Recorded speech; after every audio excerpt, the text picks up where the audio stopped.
Welcome, wrestling fans, to the Pro Wrestle Machine. Whether you're tuning in from the Great American Bash or halfway around the world, we've got a jam-packed episode for you. Get ready to dive into wrestling's rich history, packed with insights, opinions, and a few surprises. And remember, you can skip to your favorite moments with our chapter markers. Let's jump right into it. July 3, 2000 Wrestling Observer Newsletter. WWF wins lawsuit to go to Viacom, King of the Ring review, more. By Dave Meltzer. Wrestling Observer Newsletter. P.O. Box 1228, Campbell, California. July 3, 2000. Delaware Chancery Court Judge William Chandler ruled in favor of the World Wrestling Federation and Viacom on June 27 in the lawsuit filed by the USA Network, which will result, officially, in September, for all WWF cable programming moving to Viacom stations TNN and MTV. Chandler ruled against USA Network's claim that their right of first refusal in the contract, which expires in September, only pertains to the 4 wrestling shows on the network and not to an overall marketing deal between Viacom and the WWF as a company. USA agreed to meet Viacom's $26 million bid for Raw, Sunday Night Heat, Livewire and Superstars in specific, but would not, and could not, meet the overall bid, which included money to develop other non-wrestling related television shows as well as synergistic promotions including advertising on Viacom-owned radio stations, promotions on company-owned billboards and in theme parks as well as a book publishing deal with Viacom-owned Simon & Schuster. The 5-year Viacom deal also includes cable distribution of the XFL football games on TNN, distributing a weekly radio program, continue theater distribution at Famous Players in Canada of live WWF pay-per-view events similar to the old closed-circuit setups, as well. It also includes a contract extension through 2005 for the series SmackDown on UPN, so long as Viacom owns the station.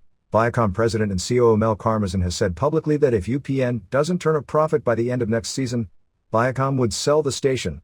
There has also been an FCC tentative agreement, which Viacom could work to get changed, regarding the same company owning 2 of the 5 networks. CBS, which Viacom also owns, is expected to run up to 7 different annual prime-time WWF television specials as part of the deal.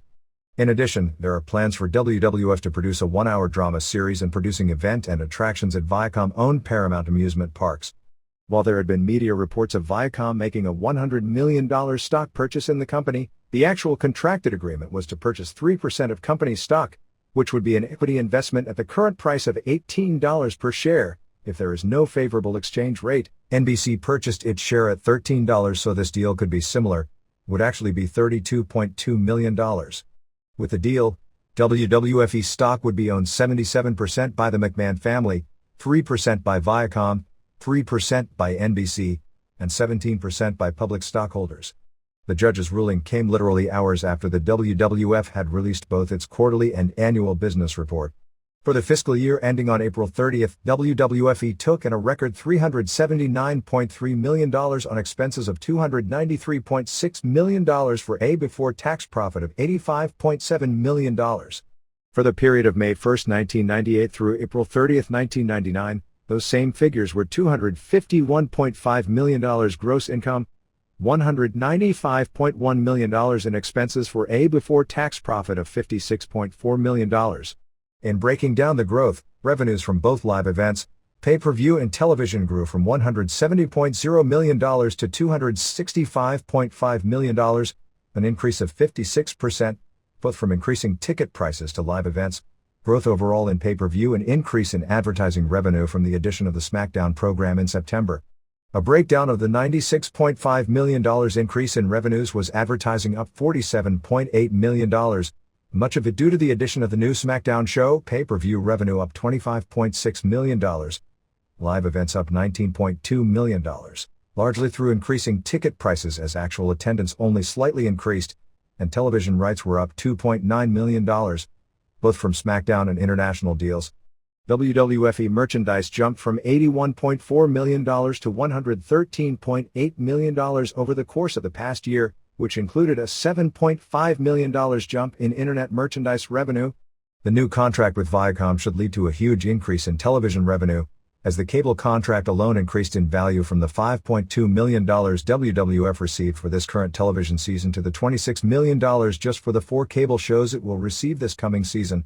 In a stock prospectus, CEO Linda McMahon estimated the first season of the XFL would result in $80.85 million in gross revenues and an estimated $120 million in expenses, which would result in a $35 to $38 million first-year loss, half of which would be paid by NBC, which owns 50% of the league. For the quarter from February 1st to April 30th, the WWFE had its biggest gross to date of $116.4 million and a profit of $19.4 million.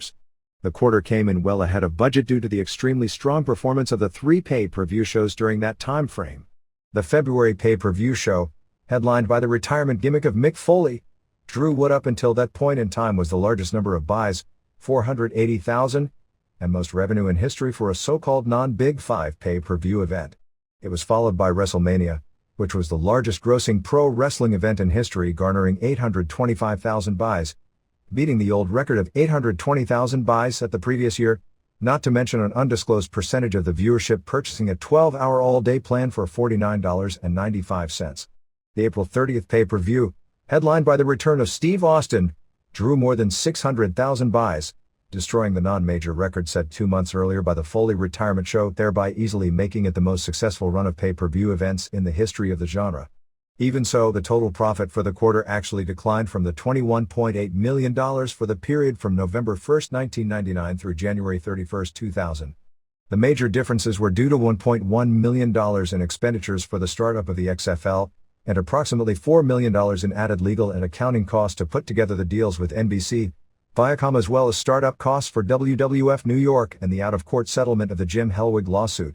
USA Network ran the numbers on matching Viacom's complete bid, and in doing so, calculated the network would lose more than $18 million over the next 3 years if doing so, which resulted in attempting to keep the programming through an interpretation of the right to match any outside bid clause in the contract. If USA Network had signed contracts for each individual show, as opposed to a deal with the company to provide programming, its case would have been stronger. USA Network, before filing the lawsuit, had downplayed the loss of WWF programming, noting that if the ratings for Heat and Raw were taken out of the network's weekly schedule, it would still be the #1 rated cable network in prime time, and matching the entire deal couldn't be done profitably. Heat will start on MTV in September while the other shows move to TNN.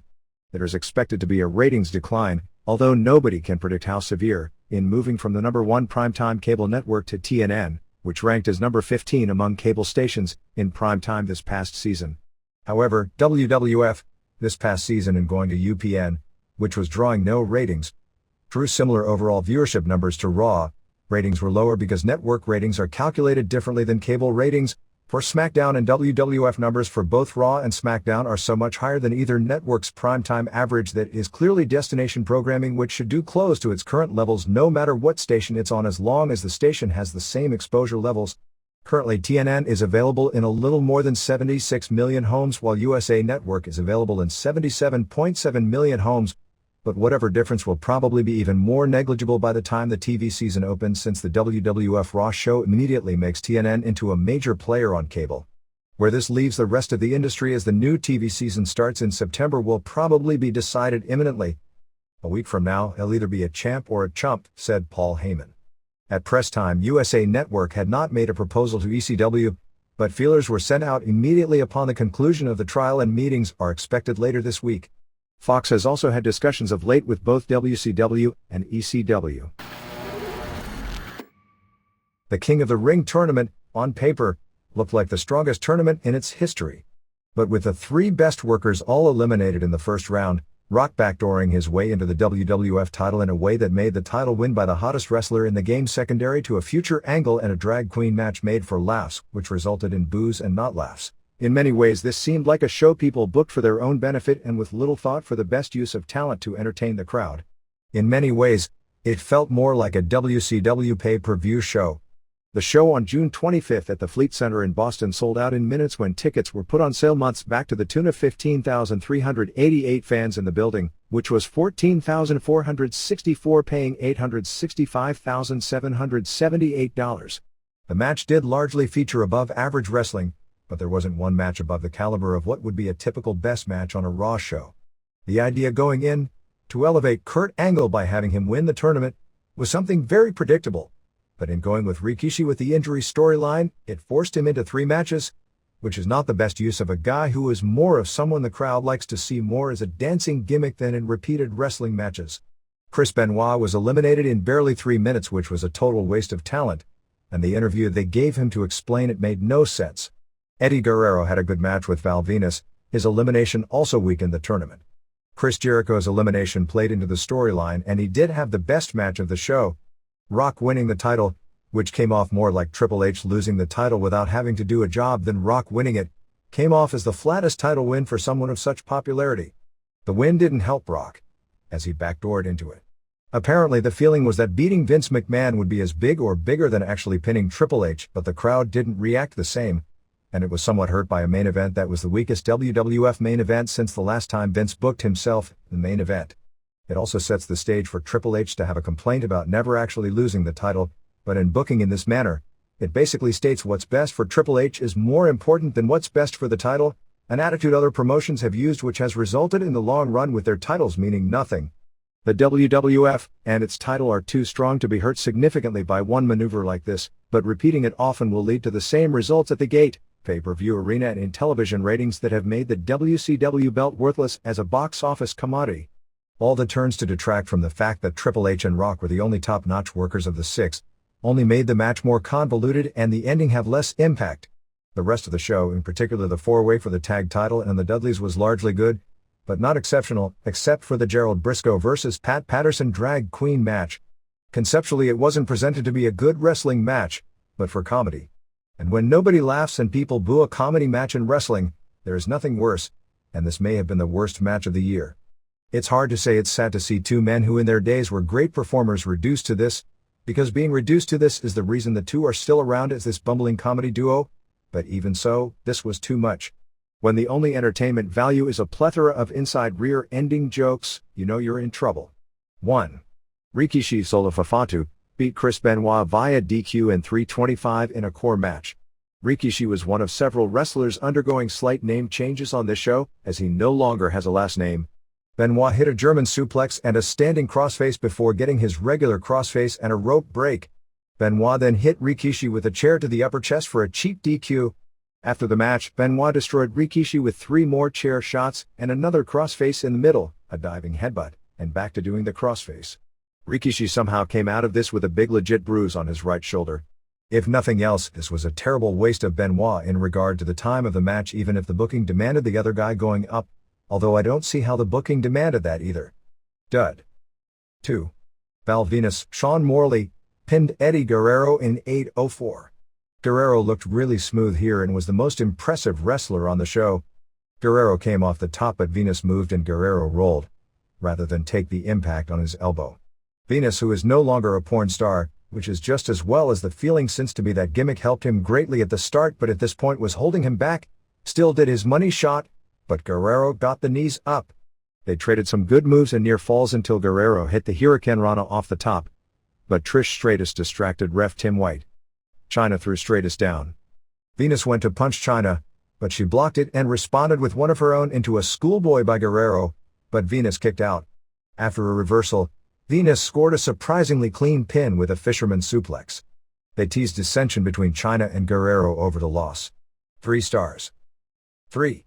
Crash Holly, Aaron O'Grady, pinned Bull Buchanan, Barry Buchanan, in 4:07.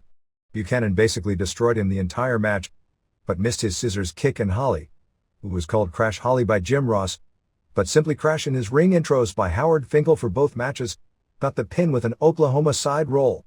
3/4 of a star. Throughout the show were vignettes which basically resulted in Vince agreeing that there would be no interference in the main event. Vince was strutting around calling himself Joe Cool, saying how his wife had no effect on him. Kind of funny.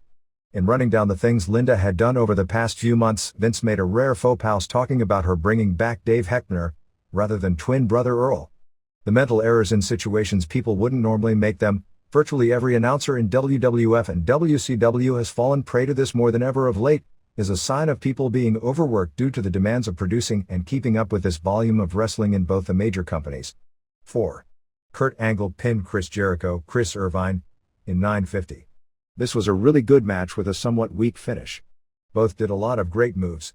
Jericho hit the lion salt but Angle got his foot on the ropes. Jericho hit a missile dropkick and a springboard dropkick as well as a Frankensteiner off the top. Angle crossed up Jericho's usual facebuster spot with a hard clothesline. Jericho got out of the slam and put Angle in the lion tamer when Stephanie McMahon came out. Angle was tapping but ref Teddy Long missed it, and was then bumped. Stephanie went to hit Jericho with the belt, but he moved and she hit Angle. Actually, she missed Angle by way too much, but he took the bump anyway, being that this is slapstick entertainment and you can do things like that. Jericho kissed Stephanie. But when he turned around, Angle used the Olympic slam for the pin. 3¼ stars. 5. Edge, Adam Copeland, and Christian. Jey Uso regained the WWF tag titles in a four-way over Too Cool, Brian Lawler and Scott Garland, Test, Andrew Martin, and Albert, Matt Bloom, and Matt and Jeff Hardy in 1411. Edge and Christian spoofed Bill Buckner letting a ground ball roll through his legs in the World Series, which took place how many years ago? Albert is back to being called a hairy prince. Fast-paced with the usual generally good work. It lacked the spectacular moves you'd expect from these guys and only had so-so crowd heat. The first fall saw Lita clothesline Stratus and Matt use the twist of fate on Test. Albert broke it up and had Lita up for the neck-hanging tree slam, but Matt dropkicked him in the knee. Matt then pinned Test after Jeff delivered the Swanton in 341. After this, Jerry Lawler made the remark about teams tagging out regarding strategy that if you stay outside the ring, you can lose but you can't win. Actually, in the first pin situation of three-way dance rules, such as WCW and WWF often do, it makes no sense logically because nobody would ever want to tag out because you can lose outside the ring but you can't win. However, this had elimination rules, so what Lawler said didn't apply. Jim Ross actually said something to the effect of not thinking that was the case. Lita did an awesome spinning Hurricane Rana on Edge, which may have been the hottest move of the show. Matt used the twist of fate on Christian, but Edge speared Matt and Christian came back with whatever they will eventually name his move, the Tommy Rogers Tomahawks, on Matt for the pin in 7:55. Edge and Christian teased a double worm on GMS as up to this point Too Cool had stayed out of the ring. Scotty broke it up with a double facebuster and gave Edge the worm. GMS hit Edge with the hip-hop drop, but Christian hit GMS with the title belt and Edge pinned him. That title belt finish has become so overdone in WWF and WCW to where in big matches, it's often about the only false finish that people pop for. 2¾ stars. 6. In the semis, Rikishi pinned Venus in 3:15. Venus worked on the right shoulder to no heat at all. Rikishi pinned him clean with a belly-to-belly. After the match, Venus destroyed Rikishi, doing everything Benoit did in the previous match, working on the shoulder. This was equally as bad as the Benoit match. Dud. 7. Angle pin crash in 3:58. Angle threw all kinds of great suplexes. Fans really didn't care. Angle scored the clean pin with a hotshot and an Olympic slam. It was real good while it lasted, but was way too short. 2¼ stars. 8. Crash regained the hardcore title by interfering in the evening gown match between Gerald Briscoe and Pat Patterson, Pierre Claremont, in 2:47. Patterson and Briscoe dressed in dresses, with women's underwear, lipstick, stuffed bras and wigs. About the only thing funny was Briscoe getting mad at the person showing him the dresses, saying that since he's the champ, he needs to look better than Patterson. Actually, Patterson's interview complaining about the dresses was pretty funny. If they had just canceled this travesty. Patterson kissed Howard Finkel, which I can almost bet money Finkel didn't know was coming. Ross mainly did gay jokes about Patterson, such as his part-time job is doing rear-end work at the body shop.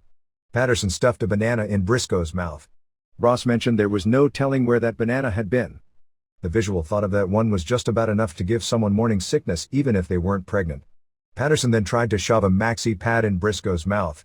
Patterson's dress still had a tag on it. They were ripping at each other's dresses, making sure everyone saw their women's underwear. Fans were booing this out of the building. I was swearing Russo had secretly jumped back and got his job back without an editor. Finally, Crash saved the day and hit Patterson with a garbage can to score the pin in the longest 187 seconds of recent wrestling history. Thankfully, all the old women in the front row at the Cow Palace who used to idolize Patterson no longer watch wrestling. -3 stars. 9. Road Dogg Brian James and X-Pac, Sean Waltman, and Terry Pac won a 3-on-2 dumpster and tables match over the Dudleys, Mark LaMonica and Devin Hughes, in 9:45. The rules were that the match would end either with all three members of DX being put through a table, or with both Dudleys being put in the dumpster. With the possible exception of Guerrero Venus, This was the only match on the show which was as good in the ring as one would think it would be ahead of time. Devon used the headbutt off the top to the groin on all three, so Lawler could get his line in about rubbing Tori to ease the boo-boo. They put the Dudleys in the dumpster and shut the lid, but ref Jimmy Cordris missed it. Dudleys came out the sides, crawled under the ring and nailed Dog and X with hard chair shots. They stacked 2 tables outside the ring, and put the ring steps near the ropes. Bubba, from the ring, climbed up the steps and powerbombed Dog over the top through 2 tables. Devon then superplexed X through a table. Tori then hid in the dumpster. As the Dudleys were stalking her, X and Dog hit both with chair shots and they fell into the dumpster and the lid was shut to end the match. After the match, the Dudleys got out of the dumpster and did a 3D on both X-Pac and Dog to lay them out, and finally powerbombed Tori through a table. Tori's shoulder appeared injured, announced on television later as a separation and that she'll be out of action for a while, which apparently happened the previous night in Madison Square Garden when she separated the shoulder and came back to finish the program and will be out of action for a while at this point. This is an injury dating back to when she wrestled as Terry Power in Japan and destroyed the same right shoulder and kept working for months on it, which actually pretty well ended her career as a female wrestler. 2 3/4 stars. 10. Angle pinned Rikishi with a belly-to-belly superplex in 5:56. Rikishi came out throwing blow after blow with the right arm that both Benoit and Venus had destroyed in their post-match attacks until finally starting to sell it. Rikishi kicked out of the Olympic splash before the finish. Very disappointing finale. 1 3/4 stars. 11. Rock, Dwayne Johnson, and Kane, Glenn Jacobs, and Undertaker Mark Calloway defeated Vince and Shane McMahon and Hunter Hearst Helmsley, Paul Levesque, in 17:54 and by virtue of the pre-match stips, Rock, who scored the pin, won the WWF title. Basically the story was that the face team couldn't get along because they all wanted to win the title for themselves. Triple H hit a pedigree on Rock but Undertaker saved Rock. It was largely Triple H versus Rock, as it needed to be because they were the only 2 good workers in the match. Shane is great in choreographed spots but unless the match is totally laid out, his inexperience shows in a long match. Vince isn't good and Undertaker is too banged up. But even though they worked their usual hard style, all the distractions from the outside seemed to take away from them rather than enhance them. Rock wouldn't tag out, which actually as a strategy made sense, both for the match and for the logic of the match. Kane and Undertaker started fighting each other. Rock set up the people's elbow on Triple H, but Kane, wanting the title himself, turned on Rock and choke slammed him. Triple H acted like Kane had joined his side, which guaranteed he was about to get slammed, and he actually took a tombstone piledriver. No other compressions moves such as brainbusters, DDTs off the ropes, dragon suplexes, etc. were done on this show, nor any high-risk moves such as topes or planches, which may have been why even the good matches on paper seemed ordinary. From Kane. Undertaker pulled Kane out of the ring and hit him with a chair. Then in the long high-risk spot of the show, Taker threw Shane off the top rope through the American announcer's table. It was preordained that one was breaking since minutes earlier Rock had moved the monitors to make sure the dangers of the broken glass wouldn't be there. Vince went for a people's elbow on Rock, but Rock got up and used the rock bottom on Vince for the pin, and also hit him with the title belt after the match. 1 3/4 stars. New Japan continued its disappointing year with as lackluster sounding a G1 Climax tournament announcement as there has been. The G1 is traditionally the strongest week of the year for the hardcore wrestling fans because dating back to the original event in 1991, it's where the top guys are out there trying to have their best matches of the year. Even in the past, there have been matches that look bad on paper that have come through and tournaments that on paper didn't look great have been strong. Both Shinya Hashimoto, selling the retirement angle, and Keiji Muto, selling the angle that he's jumped to WCW, are out of this year's tournament, leaving only Kensuke Sasaki and Masahiro Chono of the so-called Big Four. The tournament also features veteran prelim wrestlers like Osamu Kido, Junji Hirata and Tadao Yasuda, as well as Ultra Green rookie Kenzo Suzuki, and there are really no matches from the bracketing that stand out as being either something new or special. This year's format was announced as a 20-man tournament, broken down into 4 5-member blocks. All the wrestlers face the other wrestlers in their block, wrestling 4 matches with bouts on August 7th and August 8th at Osaka Furitsu Gym, August 9th at the Hiroshima Sun Plaza Arena, and August 11th and August 12th at Sumo Hall in Tokyo, which has been the traditional home of the G1 tournament. The final 4 winners then meet on August 13th at Sumo Hall in a single elimination tournament. The tournament will be determined only by wins, as a 30 minutes draw will count the same as a loss. About the only changes this year are that Jushin Liger and Tatsuhiro Takaiwa will be in the tournament for the first time. The members of the various mini-tournament blocks are A. Tatsume Fujinami, Takashi Iizuka, Yuji Nagata, Tatsutoshi Goto and Liger. B. Sasaki, Osamu Kido, Brian Johnston, the only foreigner in the tournament, Satoshi Kojima and Hiro Saito. C. Manabu Nakanishi, Tadao Yasuda, Osamu Nishimura, Kenzo Suzuki and Hiroyoshi Tenzan, and D. Chono, Shiro Koshinaka, Junji Hirata, Yutaka Yoshi, and Takaiwa. The complete tournament lineups are as follows. August 7th in Osaka is Fujinami vs. Liger, Iizuka vs. Goto, Sasaki vs. Johnston, Kido vs. Saito, Nakanishi vs. Tenzan, Koshinaka vs. Yoshi and Chono vs. Takaiwa. August 8th in Osaka is Fujinami vs. Nagata, Iizuka vs. Liger, Kido vs. Kojima, Saito vs. Johnston, Nishimura vs. Yasuda, Suzuki vs. Tenzan, Chono vs. Yoshi and Hirata vs. Takaiwa. August 9th in Hiroshima has Iizuka vs. Nagata, Liger vs. Goto, Sasaki vs. Saito, Kojima vs. Johnston, Nakanishi vs. Suzuki, Yasuda vs. Tenzan, Koshinaka vs. Chono and Yoshi vs. Hirata.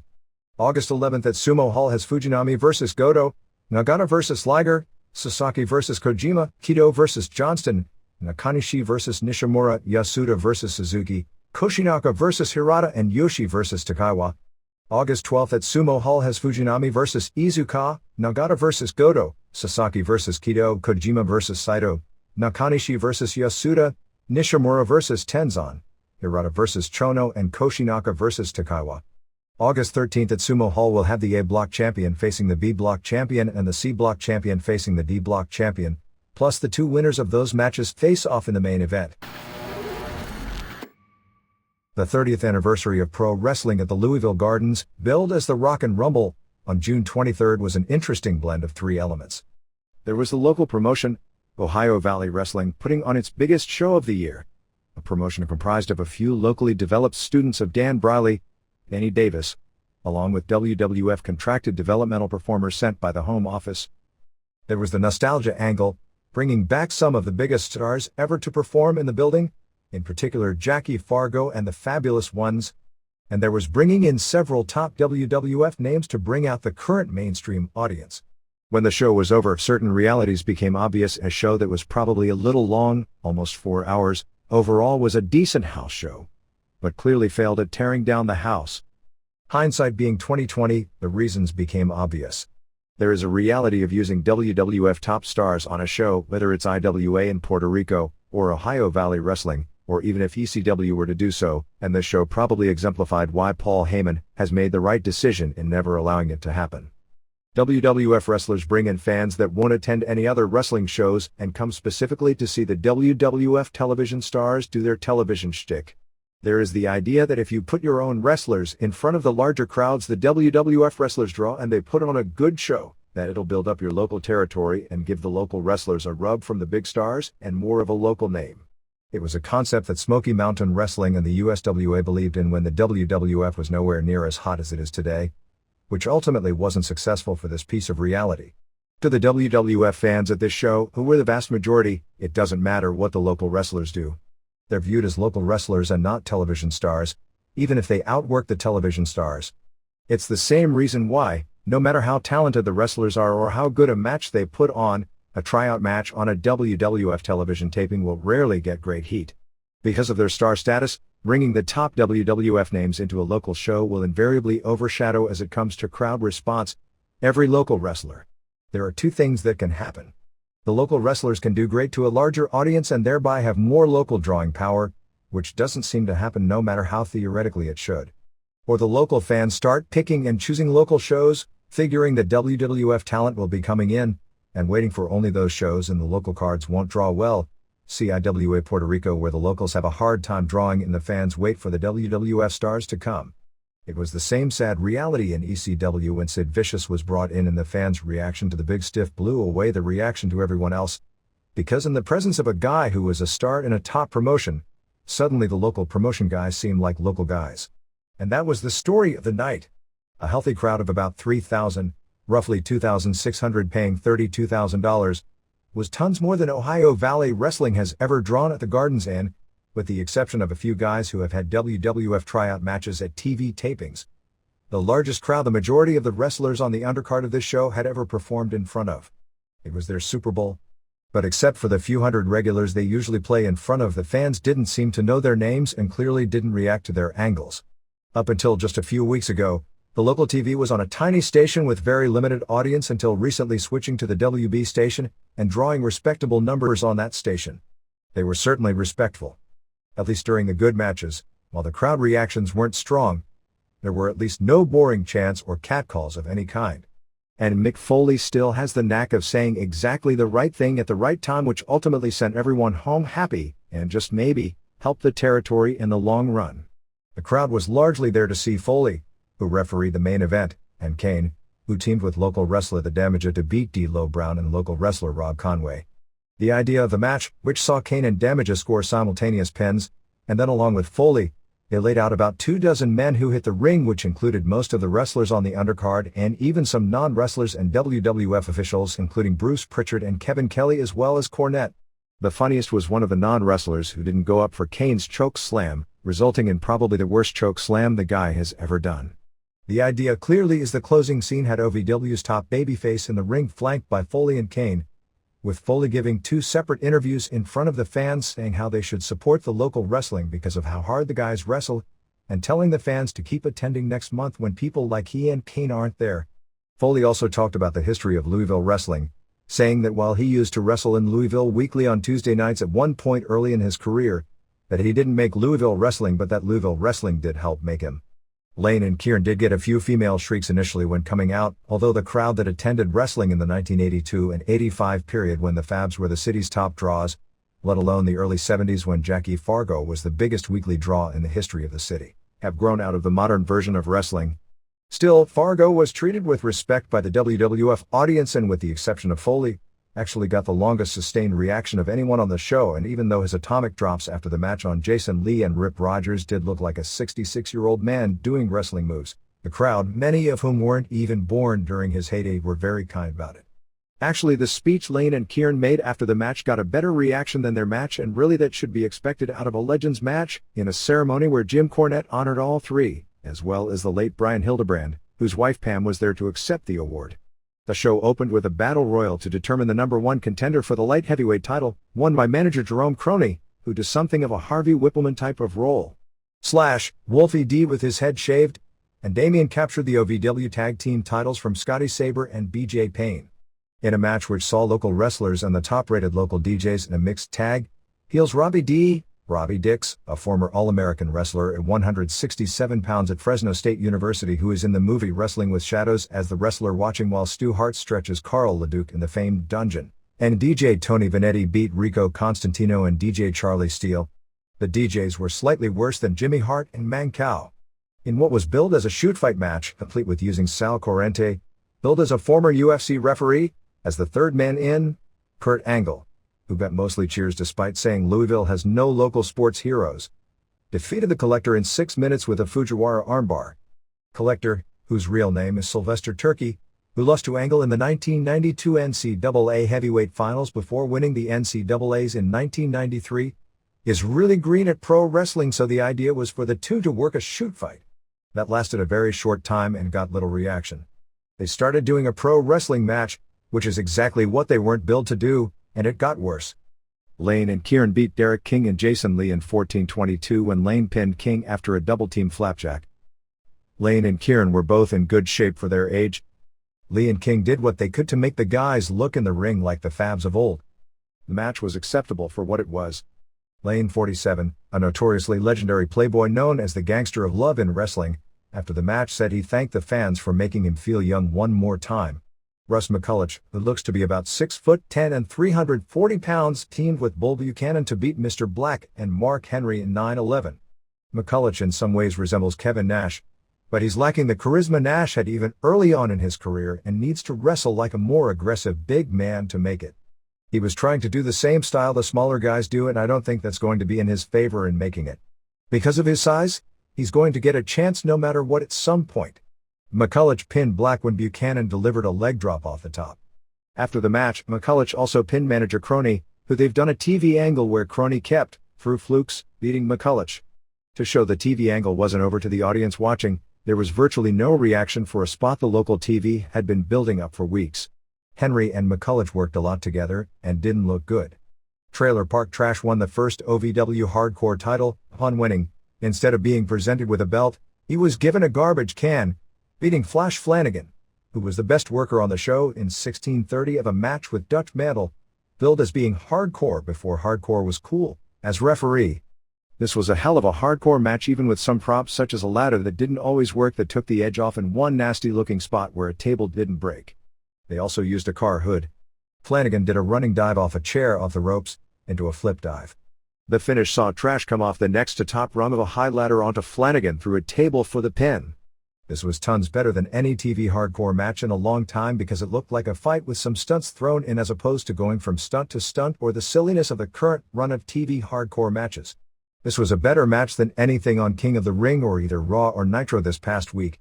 Nick Dinsmore retained the OVW title, pinning Al Snow in 21:05. This was a very good technical match, like an old-time title match.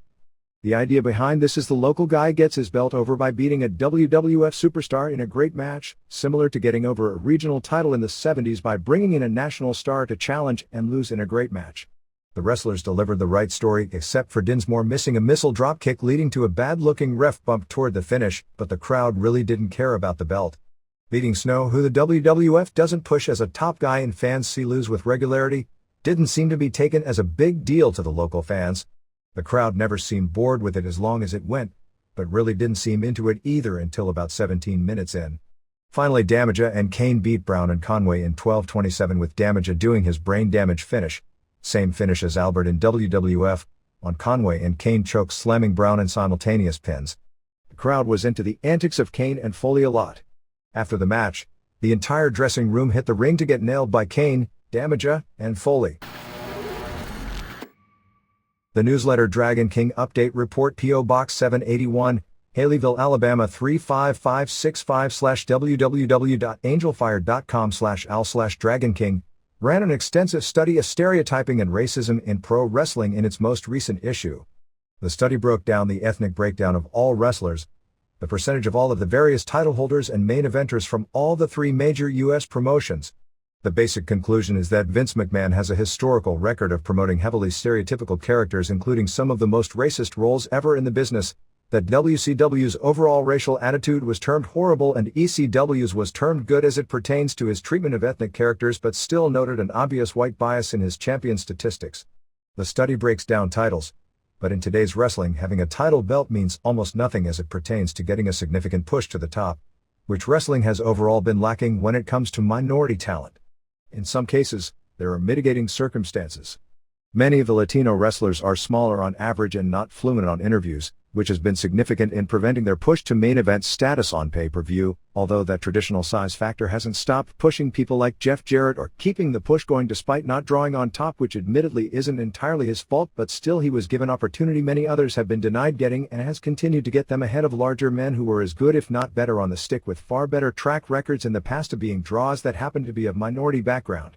A more important stat is the racial makeup of the promotion, as it relates to society as a whole, and the breakdown of pay-per-view main eventers, which is far more important nowadays in determining who is getting pushed, as opposed to title holders, although the world title is still in WWF and ECW considered an important symbol of the top star in the company. Here are a few notes from the study for comparisons. The racial makeup of the United States is 74% white, 13% African American, 10% Hispanic, and 4% Asian American.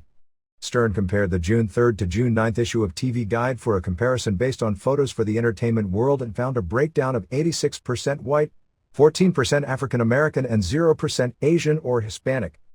He picked 3 random house shows during May and June from each of the 3 major promotions.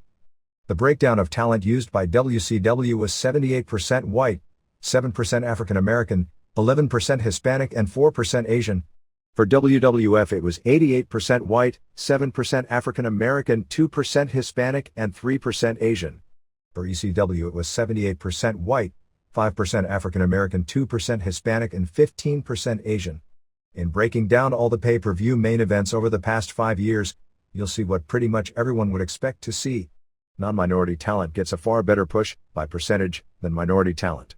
For WCW, it was 94.6% of main event participants being white, 3.3% black, 0% Asian, 0.5% Hispanic, despite an 11% Hispanic breakdown among wrestlers used, and 1.6% in the category of other. For WCW, most of those minorities would fall in the category of guys who happen to fill out slots in War Games, Stevie Ray and Conan, or multiple-man PPVs, as you won't find any singles main events with a minority wrestler involved in recent years.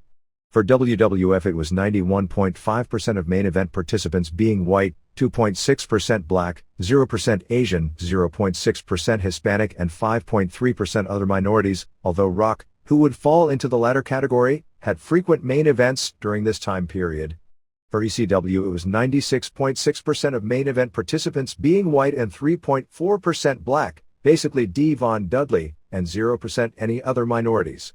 Based on the TV Guide model for the entertainment world, which is a good starting point because comparing sports wouldn't be a fair comparison because success in wrestling is so much based on decisions about who is being pushed made by management, whereas in sports ability plays a far stronger role in who gets the push than it does in pro wrestling. It shows our entertainment world is not fair when it comes to top job positions for Asian or Hispanics, but is much more fair when it comes to African American talent getting a significant push than the pro wrestling world is.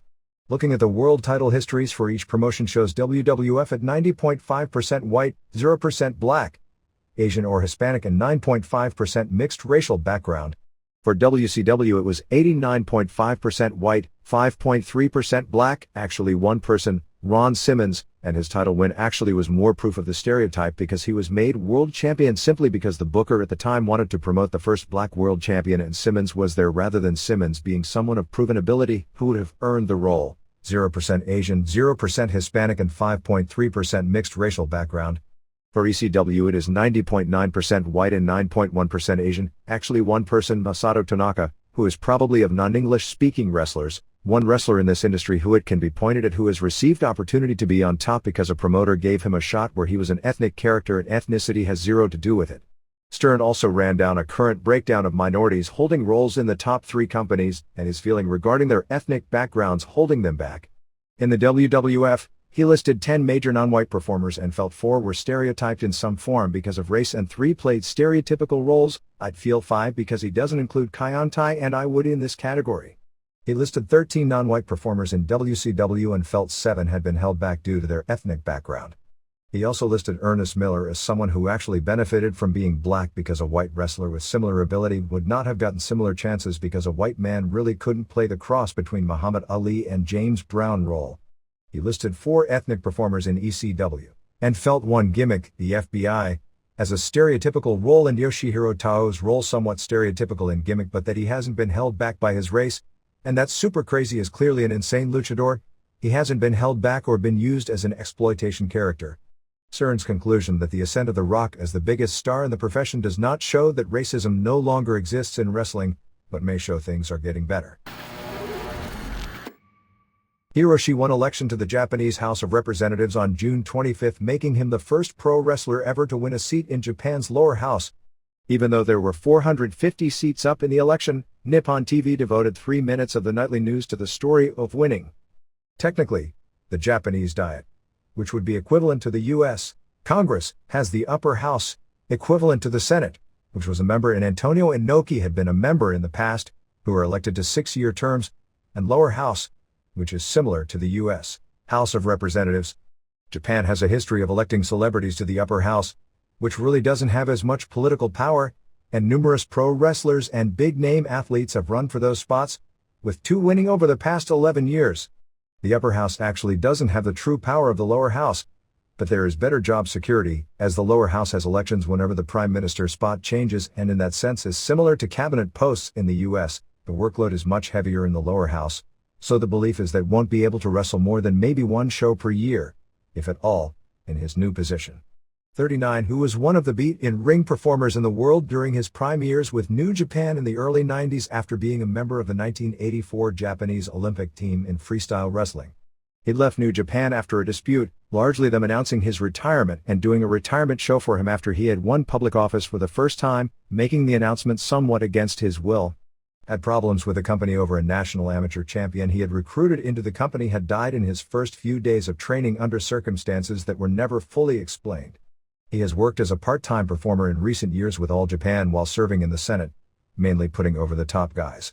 One of the things noted in all the news stories about his win is he received a heavy preponderance of the female vote, which he needed since he finished with 107,179 votes to Ken Okuta's 100,392 votes in voting for the representative of the Ishikawa Prefecture.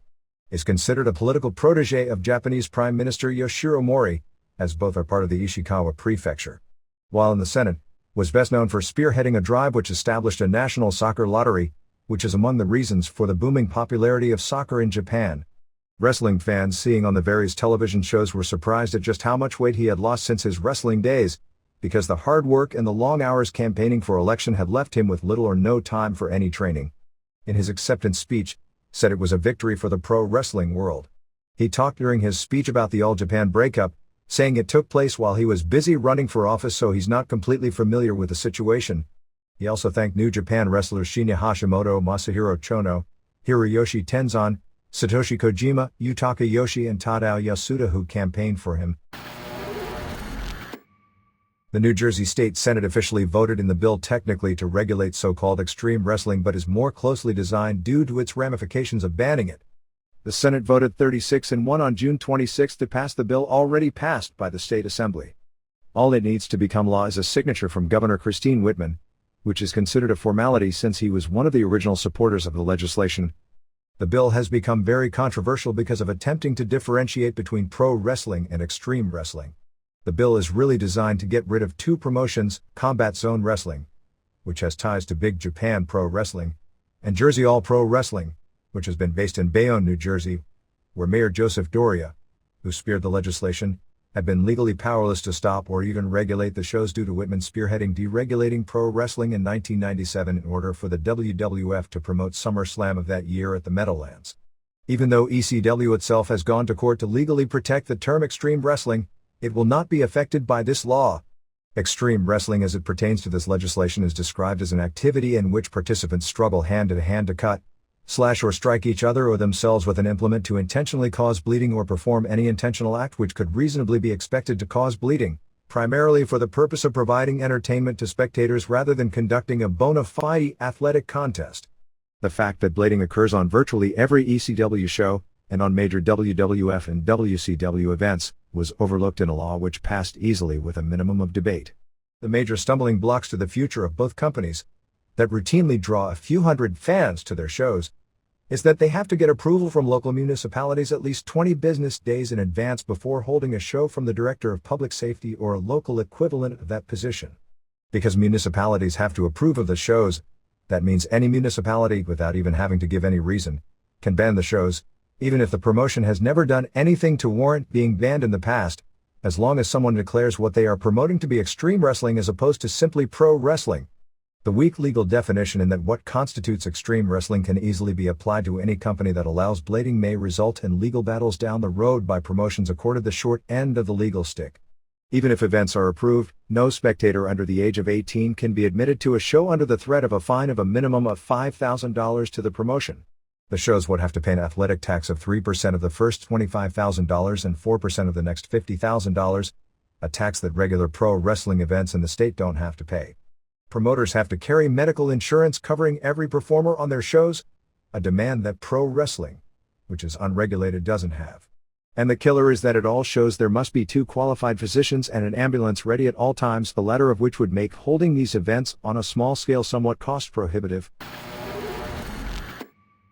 The ratings for June 26 were as normal as they could be, with Raw doing a 6.43 rating, 5.73 first hour, 7.06 second hour, and a 10.1 share. Nitro did a 2.84 rating, 3.25 first hour, 2.44 second hour, and a 4.6 share. Head-to-head was 5.73 to 2.44, which meant the total audience was 9.5 million viewers, which can't be considered a strong number since the networks, with the exception of a strong rating for a first-run Peter Jennings special, were all in reruns. Raw's Triple H vs. Rock vs. Angle main event did better than usual, drawing a 7.12 final quarter and a 7.99 overrun. An amazing 98% of the total audience watching pro wrestling on both shows was tuned to the Raw main event. Nitro's four-way with Jarrett vs. Goldberg vs. Nash vs. Scott Steiner was a ratings flop, doing a 2.21 rating against the 6.45 drawn by the return of Foley going head-to-head. The final 2 minutes of Nitro was up to a 2.88. Raw also did a strong 7.05 quarter for the ending of the Foley interview where he set up the three-way main event, as well as the Lawler vs. Malenko match teasing stripping women topless, which I guess means we'll see more of the latter even though it was probably the former that drew the rating.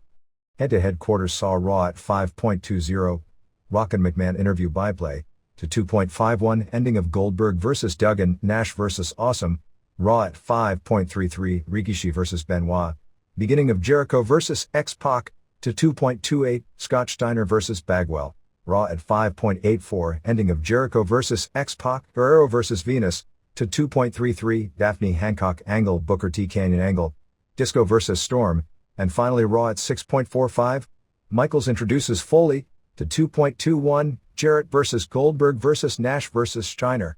SmackDown on June 22 drew a 4.18 rating and a 7.7 share. This would be the lowest rating SmackDown has done in a long time, and there was nothing in competition to explain this number. Saying there are less viewers because it's the summer would be missing reading the rating correctly, because the share would have stayed even, which it didn't. The share of those watching also decreased, and that's with a first run showing going against mainly rerun programming. The show did grow with every quarter, opening with a weak 3.40 for the opening interview and showing strong growth over the final 2 hours with the main event doing a 5.15 rating. Thunder on June 21 drew a 2.45 rating and 4.1 share. The rating never dropped, but didn't grow much either, starting at 2.29 for the Steiner vs. Abbott match and a bunch of backstage stuff. The high point of the show, and I kid you not, was the stuff with David Flair, Canyon, Booker T and Kat telling Douglas his match against Chronic would mean big ratings, and it actually at 2.63 was as good as it got.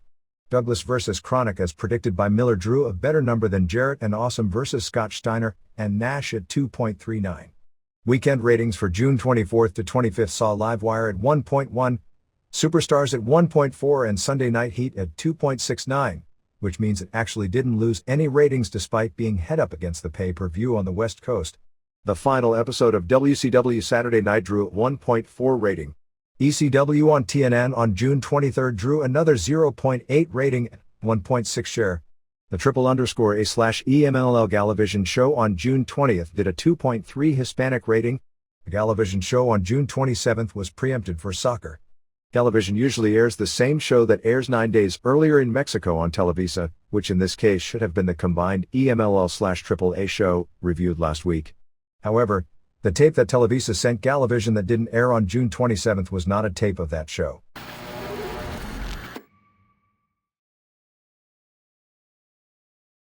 WWF King of the Ring history.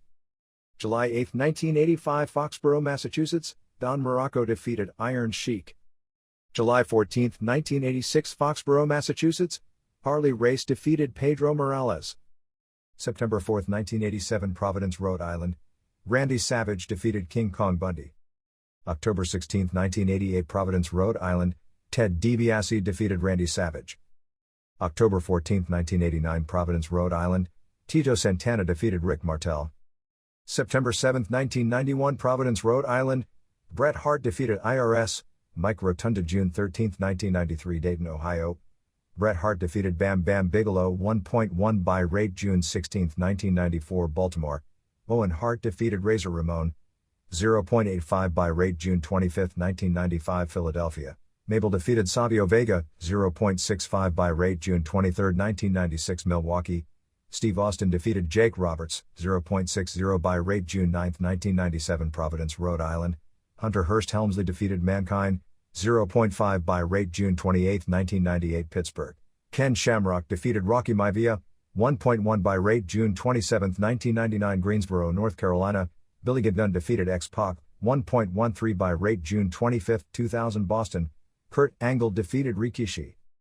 Note: prior to 1993, King of the Ring was a local wrestling show created by Boston talk show host Eddie Andelman for an idea for a show at Foxborough Stadium.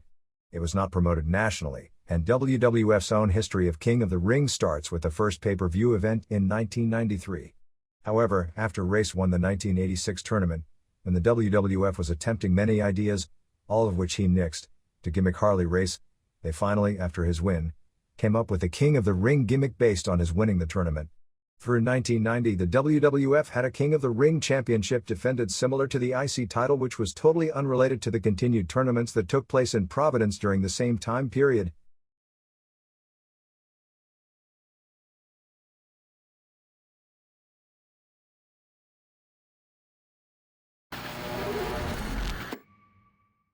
Mexico. Antonio Peña met with Mitsuharu Misawa in April, and Misawa at that time agreed to let Masamichi Marufuji and Yoshinobu Kanemaru appear at the July 5 Triple Mania 7 show, which takes place at Korakuen Hall in Tokyo. The show will be unique because wrestlers from several different Japanese offices, All Japan, New Japan, Battle Arts, Toryuman and Michinoku Pro, as well as the AAA stars will appear.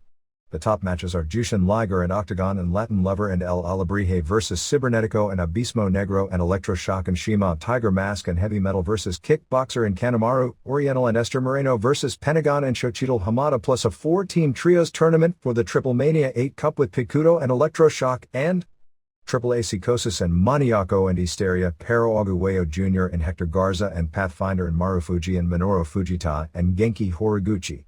July 6 in Yokohama is headlined by Great Sasuke and Octagon vs. Sasuke the Great and Pentagon, Latin Lover vs. Cibernetico, Oriental and Tiger Mask vs. Sumo Dandy Fuji and Kickboxer, Gran Hamada and Pero Aguayo Jr. and Minoru Fujita vs. Psychosis, not WCW, and Maniaco and Hysteria.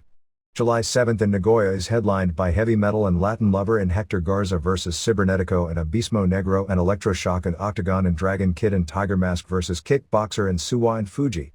July 8 in Kobe is headlined by Latin and Aguayo Jr. and Tiger Mask and Dragon Kid vs. Cibernetico and Electroshock and Suwa and Tarzan Boy. At the Benjamin Mora Show on June 23 in Tijuana, before a nearly full house at the Auditorio, Pierroth Jr. and Elio Del Santo formed an incredible partners team, beating Brazo de Plata and Felino via DQ in a match where the losers would then have to wrestle a hair versus mask match. The finish saw Pierroth turn on Santo and hit him with a low blow, but then told the ref that Felino did it, so the ref DQ'd Felino and Super Porky. Felino then beat Super Porky to win his hair due to outside interference from Pierroth, finally hitting a senton off the top for the pin. The crowd was somewhat disappointed because everyone pretty much figured that as a result, since he's lost his hair so many times. Both Conan and Rey Mysterio Jr. did run-ins at the end to save Porky from the double team. Conan, with his injury, never actually touched anyone. Porky then got his head shaved to end the show. On the undercard, fans were pelting Silver King so much with drinks that he hopped the guard rail and actually threw a punch to a fan. Dandy turned babyface on Silver King on the show when he stopped Silver King from pounding on Lizmark Sr. Santo hasn't been working at Arena Mexico due to a pay dispute with Paco Alonso. With business up overall, he asked for a raise and Alonso didn't give it to him. He tried to put the pressure on by doing a newspaper interview saying he was thinking of going back to AAA, but Alonso didn't come back with a better offer. Right now, among the traditional wrestlers, AAA, because it is garbage wrestling and the perception is it has hardly any big stars, is looked down upon. Santo is booked on an AAA show this week in Nuevo Laredo doing a trios match teaming with Blue Demon Jr. and Pero Aguayo Jr. EMLL officially stripped Santo and Negro Casas of the CMLL tag titles since Santo hadn't been working for the promotion, and started a tournament on June 23 which will last for 3 Fridays to determine the new champion. Emilio Charles Jr. and Mr. Niebla won the June 23 tournament with wins over Black Warrior and Fuerza Guerrera in the first round, Scorpio Jr. and Simbito in the second round, and Dr. Wagner Jr. and Shocker in the finals when Charles pinned Wagner. The June 30 tournament has Los Villanos 4 and 5, Tarzan Boy and Felino, Olympico and Brazo de Plata, Lizmark, and Lizmark Jr., Cien Cars and Universo 2000, Team Pinela Escarlata and Gran Marcus Jr., Blue Panther and Bestia Salvaje and Ultimo Guerrero and Rey Bucanero. Main event on the show has Pero Aguayo and Rayo de Jalisco Jr. and Mr. Niebla vs. Apollo Dantes and Wagner Jr. and Pierroth Jr. The winner of this tournament faces Charles Jr. and Niebla on July 7 for the belts. Also on the June 23 Arena Mexico show in the main event, Lizmark Jr. returned teaming with Los Villanos 4 and 5 to beat Los Hermanos Dinamita. Super Calo should be coming to Arena Mexico shortly. The original plan for the June 17 joint show, which was super heavily papered, which is why the crowd was so large, was to do all EMLL versus AAA matches, but the EMLL wrestlers didn't want to put the AAA wrestlers over as equals, which led to it being booked the way it went down. There have been talks by Pena about wanting to do a promotion versus promotion feud, but nothing is settled. Pierroth Jr. and Cibernetico, who got great heat when they squared off, are pushing to get the angle off the ground. EMLL is considering turning Tarzan Boy heel, being that all the Arena Mexico fans boo the hell out of him anyway. There was an El Santo special that aired on Galavision this past week that drew a huge rating, so Galavision is looking at running more wrestling TV specials. Jerry Estrada beat Stuka on June 19 in Nuevo Laredo in a hair versus hair match. In the early 90s, these two had a pretty famous hair versus hair match that Estrada also won. Villano Tercero beat Blue Panther to retain the CMLL light heavyweight title on June 18 at Arena Coliseo in Mexico City. All Japan. Mitsuharu Misawa agreed that the wrestlers who left the company, with the exception of those out with injuries like Kena Kobashi, would work the 4 shows in question where tickets and local publicity had already gone out with their names advertised. The 4 dates are regular house shows that had been sold to local promoters on July 13 in Matsuyama, July 15 in Nanao, July 16 in Toyama, and July 20 at the Hakata Star Lanes in Fukuoka. The stipulations given for them to appear is that Misawa will make the matches for everyone in his group, and that there will be no mixed matches involving either Masafuchi or Toshiaki Kawada against anyone from his group, but that Misawa's group's members will wrestle against each other or wrestle against the foreign crew. As things have turned out, Toshiaki Kawada has booked the shows for all 4 nights without Misawa's wrestlers. Misawa later announced matches with his wrestlers against one another. Kawada's main events on the shows are July 13 with Jinsei Shinzaki and Manukia Mosman and Kawada vs. 2 Cold Scorpio and Johnny Smith and Steve Williams. Misawa's matches are Misawa and Yoshinari Ogawa and Masao Inoue vs. Takao Mori and Yoshihiro Takayama and Takeshi Morishima, Rusher Kimura and Mitsuo Mamoda and Makoto Hashi vs. Haruka Eigen and Jun Izumida and Tsuyoshi Kikuchi and Akira Taue and Kentaro Shiga vs. Jun Akiyama and Yoshinobu Kanemaru. July 15, Kawada and Mossman vs. Johnny Ace and Mike Barton. Misawa's main event is Misawa and Ogawa and Masamichi Marufuji vs. Akiyama and Izumida and Kanemaru. July 17 as Kawada and Shinzaki vs. Williams and Wolf Hockfield. Misawa's main event is Misawa and Ogawa and Marufuji vs. Taue and Inoue and Shiga, and July 20 as Kawada and Fuchi vs. Smith and Yoshiaki Fujiwara. Misawa's main event is Misawa and Ogawa vs. Taue and Inoue. Misawa also said that All Japan must provide his wrestlers with a different hotel than the hotel Kawada and Fuchi will be staying at, and that they won't travel with either Kawada and Fuchi in the same bus or in the All Japan Foreigners bus. Kobashi had his knee surgery on June 22, which took all day, and is hopeful of being back for the debut of the new promotion in August, which sounds like he's pushing it badly. There has been no talk at all about the title situations, and it appears they are basically all done with.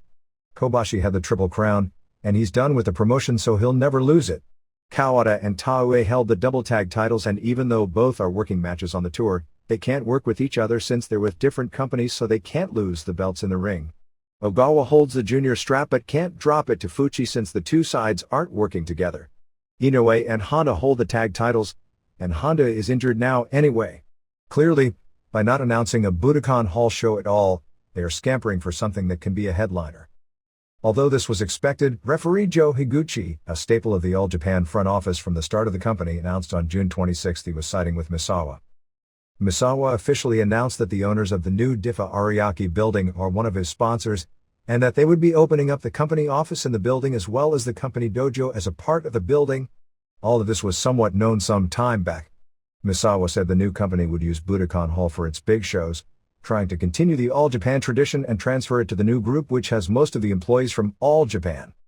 In what may be the final tour for the All Japan company, besides the regular foreigners as well as Kawada and Fuchi, appearing on the tour will be Shinzaki, Michinoku Pro, Shigeo Okamura, Andy Udo Aima, West Japan, Fujiwara, a semi-retired legend type, Alexander Otsuka, Battle Arts, Muhammad Yone, Battle Arts, Takashi Hijikata, Battle Arts, and Shinobi, Vamos Promotion. The opening night on July 1 in at Diffa Ariake building will be Kawada vs. Fuchi, Williams and Hockfield vs. Barton and Ace, Fujiwara and Okamura vs. Shinzaki and Smith, Mossman vs. Aima and Giant Kimala 2 vs. Scorpio. The next day at Korakuen Hall's Samurai TV taping will be Kawada and Mossman vs. Ace and Barton, Williams vs. Smith, Shinzaki vs. Scorpio, Hockfield vs. Kimala 2 and Fuchi vs. Okamura. July 9th at Korakuen Hall, Samurai TV taping is Kawada and Mossman vs Fujiwara and Yone, Williams and Kimala 2 vs Ace and Barton, Fuchi and Okamura vs Otsuka and Smith, Shinzaki vs Scorpio, Hockfield vs Aiyama, and Hijikata vs Shinobi. July 11th in Osaka will be Kawada and Mossman vs Otsuka and Shinzaki, Fuchi vs Fujiwara, Williams vs Yone, Ace and Barton vs Kimala 2 and Smith, Hockfield vs Okamura and Scorpio vs Hijikata. None of the matches involving Misawa talent has been announced, nor has anything been announced for July 23rd at Budokan Hall. Atsushi Onita called Motoko Baba and said he would wrestle for All Japan to help save the company. Baba later said she thanked Onita for his offer and the two have talked on the telephone. Onita actually started at the age of 15 in the All Japan dojo and stayed with the company from 1974 through 1985, wrestling in both the US, Japan and Puerto Rico, often as the tag team partner of Masa Fuchi, and had a big junior heavyweight title feud with Chavo Guerrero. He retired after losing a retirement match for the first time due to bad knees, and then came in 1989 as the Blade Freak, introducing the Memphis heavy blood and gimmick style of wrestling to Japan, which made him into a celebrity. Nippon TV, for its upcoming TV show, went to Korakuen Hall on June 25th to interview the New Japan wrestlers for their thoughts on the start of the Misawa promotion. NTV also asked All Japan to tape July 1st as the debut of the new Diffa Ariake building, but All Japan decided against it, since the show would really be used to promote Misawa's group. While Misawa has yet to confirm this, there is a lot of speculation in wrestling that his company is being sponsored by the Gulliver Used Car Company in Japan, which is also the company behind the new building where Misawa's office and dojo will be on. The number of people who jumped from All Japan to Misawa totaled 25 wrestlers and 18 front office workers. Misawa announced, since his own trademark is green and silver, from his ring outfit, that the new group would wrestle in a green ring with silver ring posts. Naoto Morishita, the president of Dream Stage Entertainment, will be going to the All Japan July 1st show at Diffa Ariake, trying to work out some sort of interpromotional business with All Japan, but I can't even imagine what they could do. It's long since past the day when someone like Steve Williams could walk into a UFC only using his natural toughness and the fact he was once a great amateur wrestler and just through size, overpower smaller martial arts guys. Honda's knee surgery is set for mid-July and he probably won't be back until November. New Japan. On the opening day of the new tour on June 25th at Korakuen Hall, Minoru Tanaka and Koji Kanemoto won the IWGP Junior Tag titles, beating Tatsuhito Takaiwa and Shinjiro Otani in 1825 when Tanaka made Otani submit to an armbar. In a major break from tradition, they put this match in the main event slot on the card and it was said to be really good. New Japan held its annual stockholders meeting on June 26th in Tokyo. Kiyoshi Sagawa, the president of Sagawa Express Truck Business Corporation, equivalent to UPS in the United States, is the company's top stockholder, now owning 85% of the company. The current positions in the hierarchy stay the same. Seiji Sakaguchi is chairman of the board. Tatsumi Fujinami is president. Tetsuo Baisho, Inoki's former brother-in-law, is managing director. The directors are Mitsuo Yoshida, Riki Choshu, Masa Saito, Natsuji Nagashima, Yasuji Sakaguchi, Fumiko Uwe, head of promoting local house shows, Hideki Yamanaka, in charge of TV and soft business, and Hideharu Motegi, TV Asahi liaison.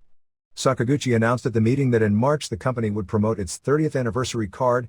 The company debuted March 6, 1972 with a Karl Gotch vs. Antonio Inoki match in Tokyo. This coming March, and that he, now 58, would do an exhibition match on the show and wanted to face Antonio Inoki, since they were the two biggest stars in the early days of the company. Sakaguchi had retired in 1990. Inoki in Tokyo Sports suggested that Shinya Hashimoto start wrestling for All Japan to help save the group. He said at this point there is no point in doing All Japan versus New Japan matches because All Japan has so little. It had to happen. The Survivor Series finish came to New Japan. Chono, claiming to be commissioner, ordered a tag title match with Yuji Nagata and Manabu Nakanishi defending against Hiroyoshi Tenzan and Satoshi Kojima on June 27 in Nagaoka after the regular card was over. Chono refereed, did a quick count, told Norton to ring the bell, grabbed the belts and gave them to Tenzan and Kojima. This isn't the WWF, so it isn't going to hold up as a title change. Yutaka Yoshi hit the ring and stole the belts then from Tenzan and Kojima. Other Japan notes.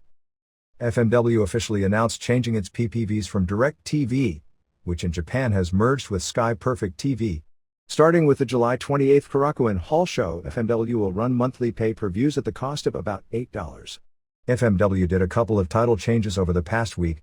On June 21st at Korakuen Hall, Matty Smalls and Fatu, the brother of Rikishi, won the Wu Hardcore Tag titles over Hideki Hasaka and Yoshinori Sasaki.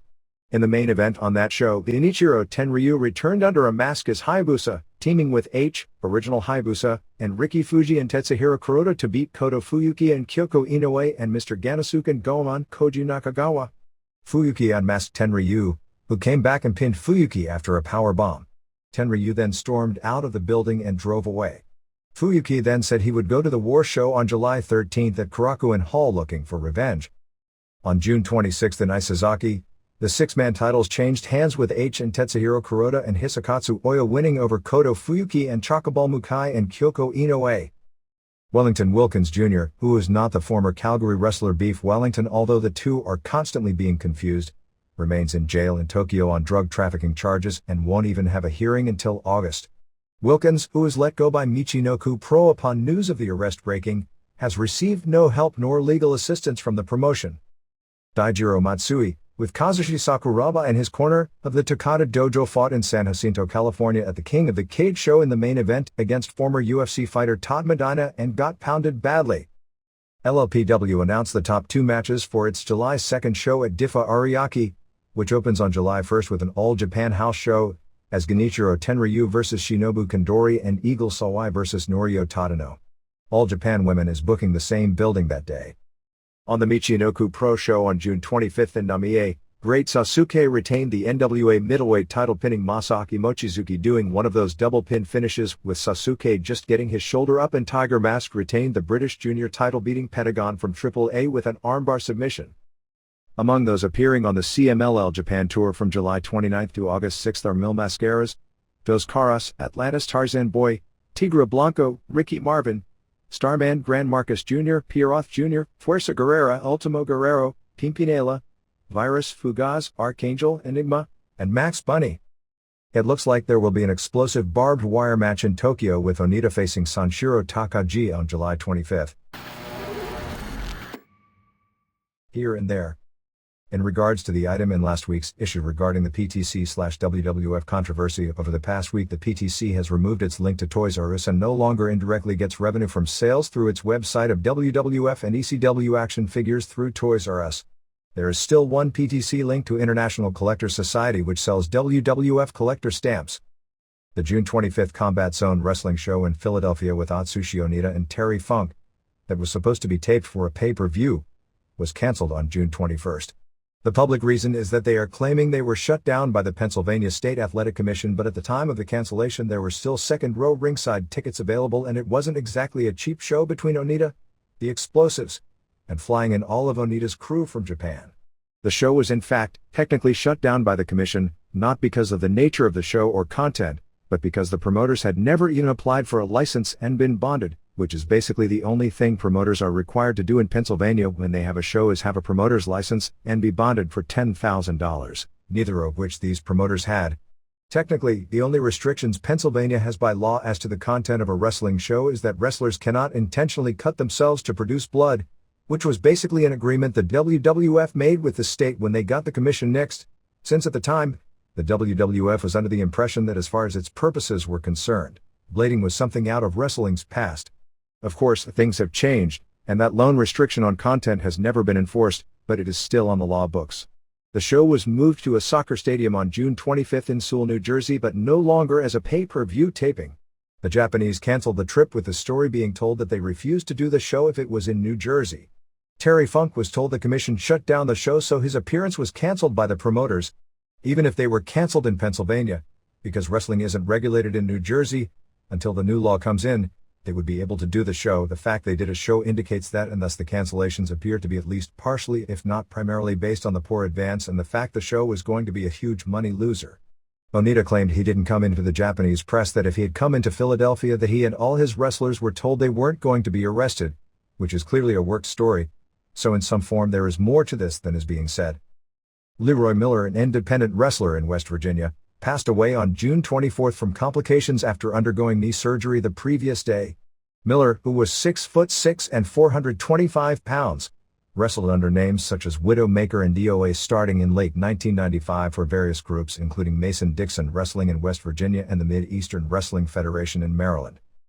The July 1st issue of Sports Illustrated is scheduled to have a short story on myself and this publication. Beyond the Mat opens for a limited release in the United Kingdom on June 30th in cinemas in London, Manchester, Liverpool, Glasgow, and Birmingham.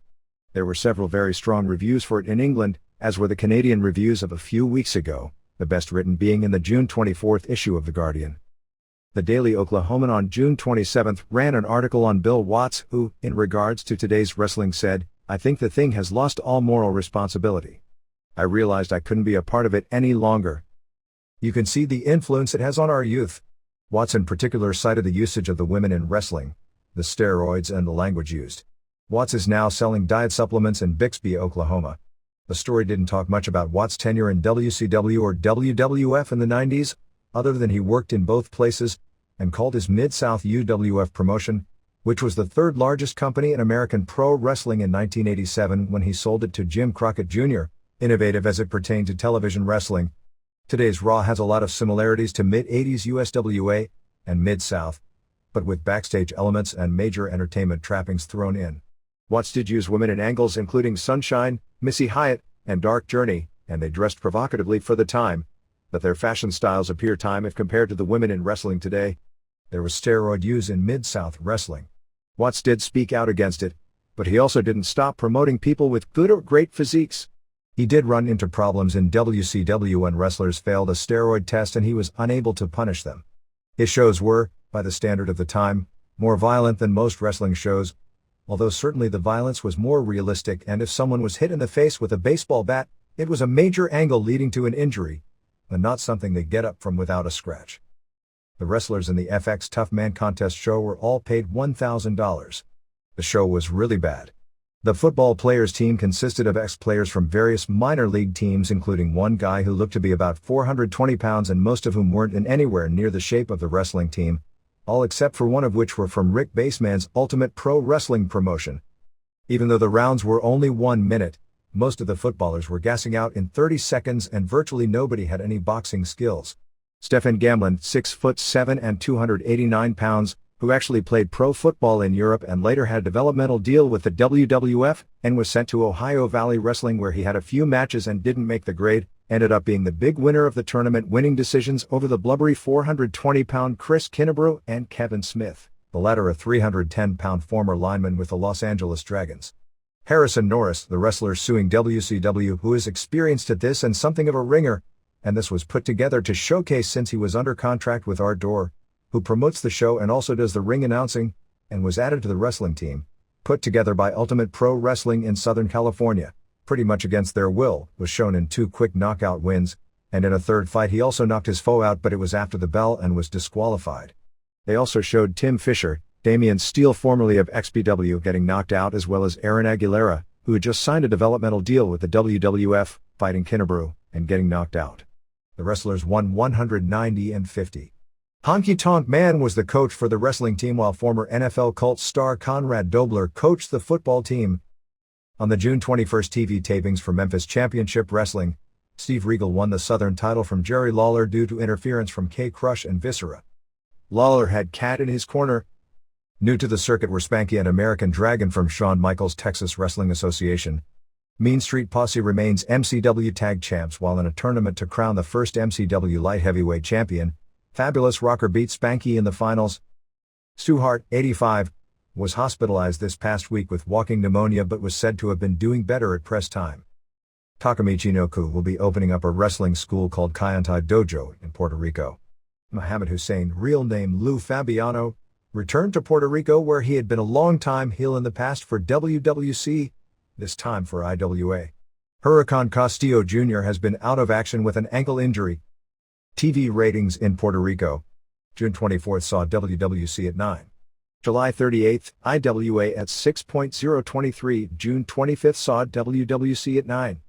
February 32, IWA at 3. September 13th, WWF at 5.017. WWC's biggest shows of the year will be the Anniversary Tour starting July 14th in Manatee with Carlos and Carly and Eddie Colon vs. Ray Gonzalez and Jose Rivera Jr. and One Man Gang, Abdullah the Butcher vs. El Bronco, Invader I vs. Big Dick Dudley, Thunder and Lightning vs. Pitbulls, Mascarada Sagrada vs. Piratita Morgan plus the return of Tony Atlas.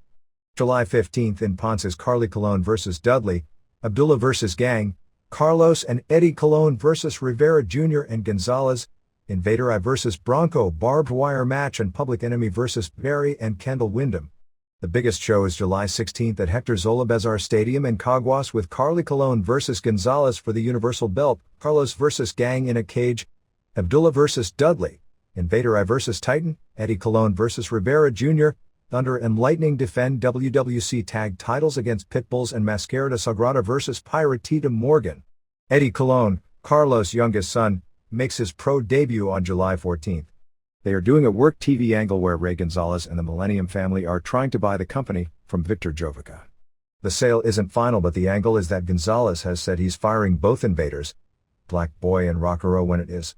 Jovica is pretending to lean towards selling, but Invader I says since he's a part owner, he's against it. El Rockero beat El Exotico on June 10th in Larry's to win the WWC Junior title. The TV title is vacant. The last champ was Rex King, who left the promotion months ago. Sabu no-showed the June 23rd Stampede Wrestling TV tapings in Calgary, so the main event was Tiger Khan vs. Johnny Devine vs. Greg Pavlik in a three-way which ended with no contest. Both Harry Smith, son of Davey Boy, and Ted Hart, son of BJ Annis, nephew of Brett, Bruce, etc., did run-ins to set up their first time in the main event mix on July 21st in Calgary, teaming with Pavlik against Khan and Devine and Chris Cruel.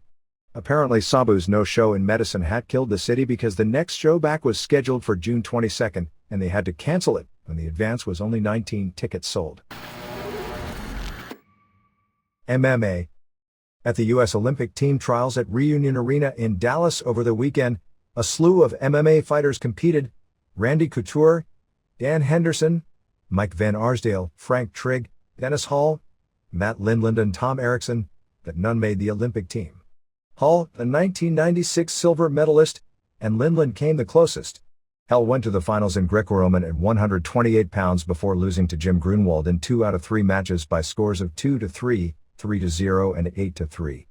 The two have been rivals since high school, with Hall always the dominant one.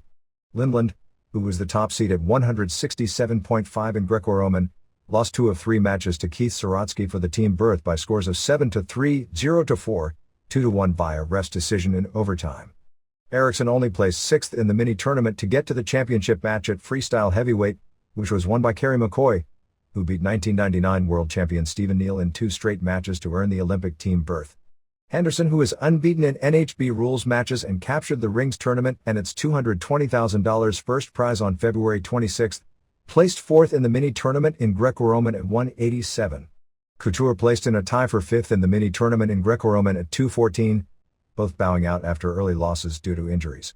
Henderson is in pretty strong demand in NHB because of his record in winning 2 very tough tournaments, and was very lucky in both cases to do so, having close decisions go in his favor, in particular one match in the rings tournament, but after the rings win, told all promoters he wouldn't be taking any matches because his goal was to make the Olympic team.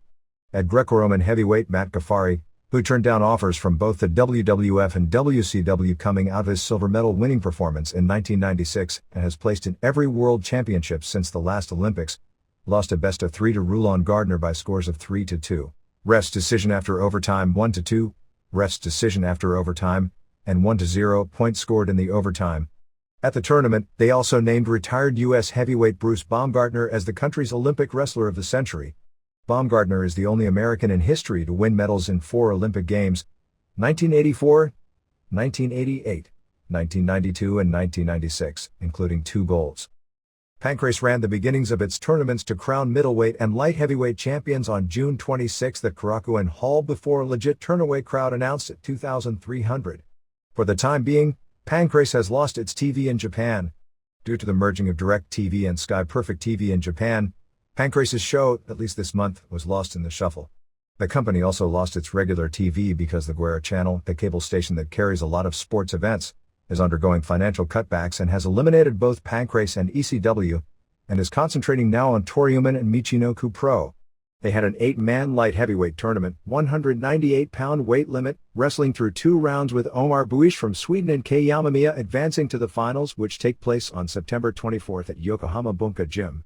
Another 8-man tournament will be held with 2 more fighters advancing next month.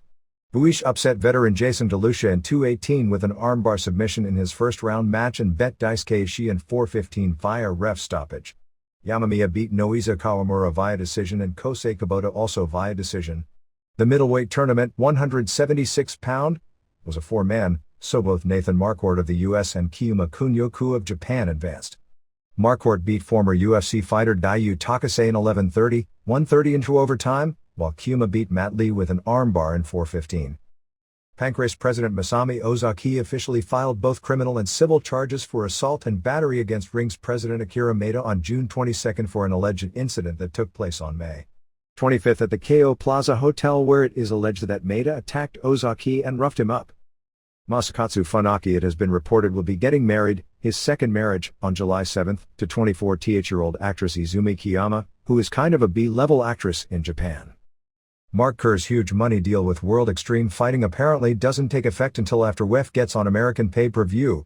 World Extreme Fighting is billing for August 5 in Cedar Rapids, Iowa, a main event involving Mark Kerr, although that may be based on getting the show on American pay-per-view. Conan Silveira vs. Bobby Hoffman and Matt Hughes vs. Jose Pele Landi, as well as Tom Sauer vs. Rico Rodriguez, Laverne Clark vs. Alexander Barras, Dave Mena vs. Carlos Newton, Carl Malenko, Battler's pro wrestler real name Carl Ognibena vs. Jeremy Horn, David Dodd vs. Emery Bittetti, Kevin Cook vs. Hiromitsu Kanehara, rings, and more.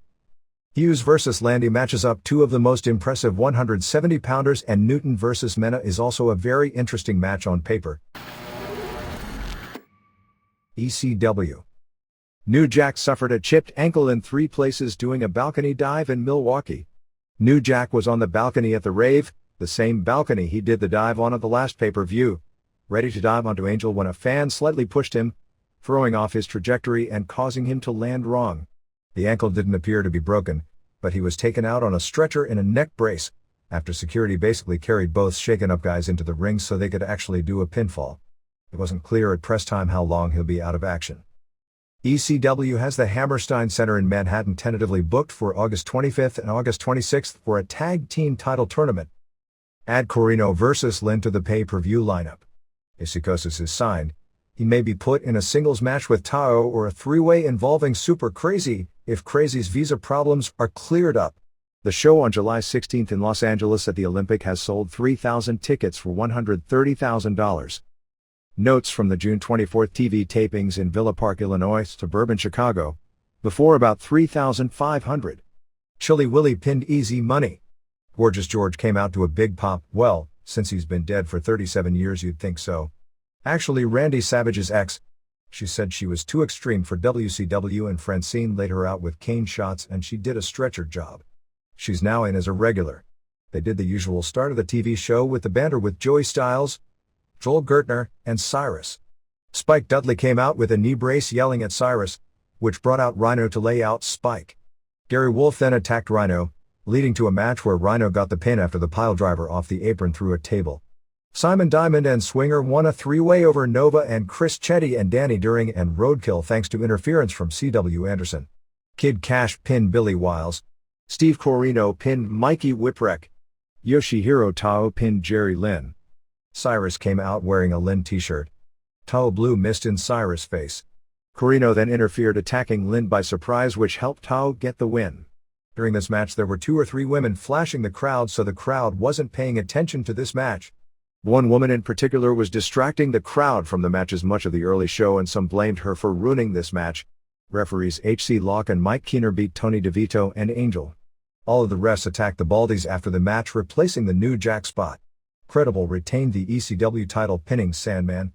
Dawn Marie came out as special referee, so they never actually gave her new role. Francine laid her out right away with a cane shot and a regular ref did the match. The entire network group kept interfering until Dusty Rhodes gave everyone bionic elbows. Raven and Scotty Anton also wound up brawling and pretty well everyone brawled to the back. Gorgeous George returned from the dead to spear Francine, and while this was going on, Credible used his spinning tombstone on Sandman for the pin. Sandman juiced heavy. After the match, Dreamer and Jazz came out and Dreamer piledrove Credible on barbed wire and he bladed big time. Credible also was hit by a chair thrown into the ring by a fan. The show ended with Van Dam pinning Guido in what was said to have been a great match. The ECW arena has A for Lease sign out front.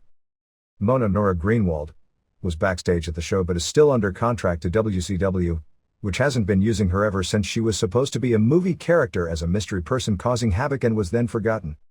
They also taped TV in Milwaukee on June 23 before about 2,000 fans at the rave. Guido vs. Tao had a hot match with Lin as ref. Tao largely destroyed Guido most of the way, until accidentally kicking Lin. With Lin down, Sal E. Graziano interfered leading to Guido getting the pin. Tao then sprayed mist at Lin after the match. To set up the angle they did in Chicago, Credible piledrove Dreamer on barbed wire in a post-match angle on this show after Dreamer and Jazz beat Credible and Francine. Dreamer bled a ton in the angle. C.W. Anderson is getting a big push as they had him do run-ins where he decked everyone with a left, putting over his left punch. A correction on the video releases. The DVD will have the Hardcore Heaven plus Sabu vs. Benoit match where Sabu injured his neck. The ECW uncensored tape will have Raven vs. Sandman, Steve Williams and Terry Gordy vs. Eliminators, Van Dam vs. Lynn from Hardcore Haven, Dreamer and Beulah vs. Shane Douglas and Francine from 1996 and the Awesome vs. Tanaka match from November to Remember 1999. The regular ECW tape for Walmart won't have the mixed tag, but will have Dudley's vs. Balls and Spike where Spike got power bombed through burning tables and the Sabu vs. Taz match from the original barely legal pay-per-view. Chris Hamrick wasn't hurt on the new Jack balcony dive last week, but actually hurt when Jack dropped an elbow on him and injured his shoulder. There is no deal at press time regarding Psicosis debuting at the Los Angeles pay-per-view show. There have been a lot of phone calls between intermediaries back and forth but Heyman has been not available, or playing games, or however one wishes to describe it, when it comes to actually completing the deal. Bobby Eaton is expected to get an offer this week. WCW. The latest from those who are close to Russo is that he is sitting things out. His feeling was that Nitro the way it was structured last week had too much wrestling over the long haul that will cause the ratings to drop and they'll come back to him. At this point most of the top talent is loosely bandying together against Russo, largely because of the belief that Russo wants Hogan out, which is probably the right thing but politically it's a tough move at this point in time because Russo doesn't have the track record for a fight with Hogan and Hogan is one of the best backstage manipulators ever.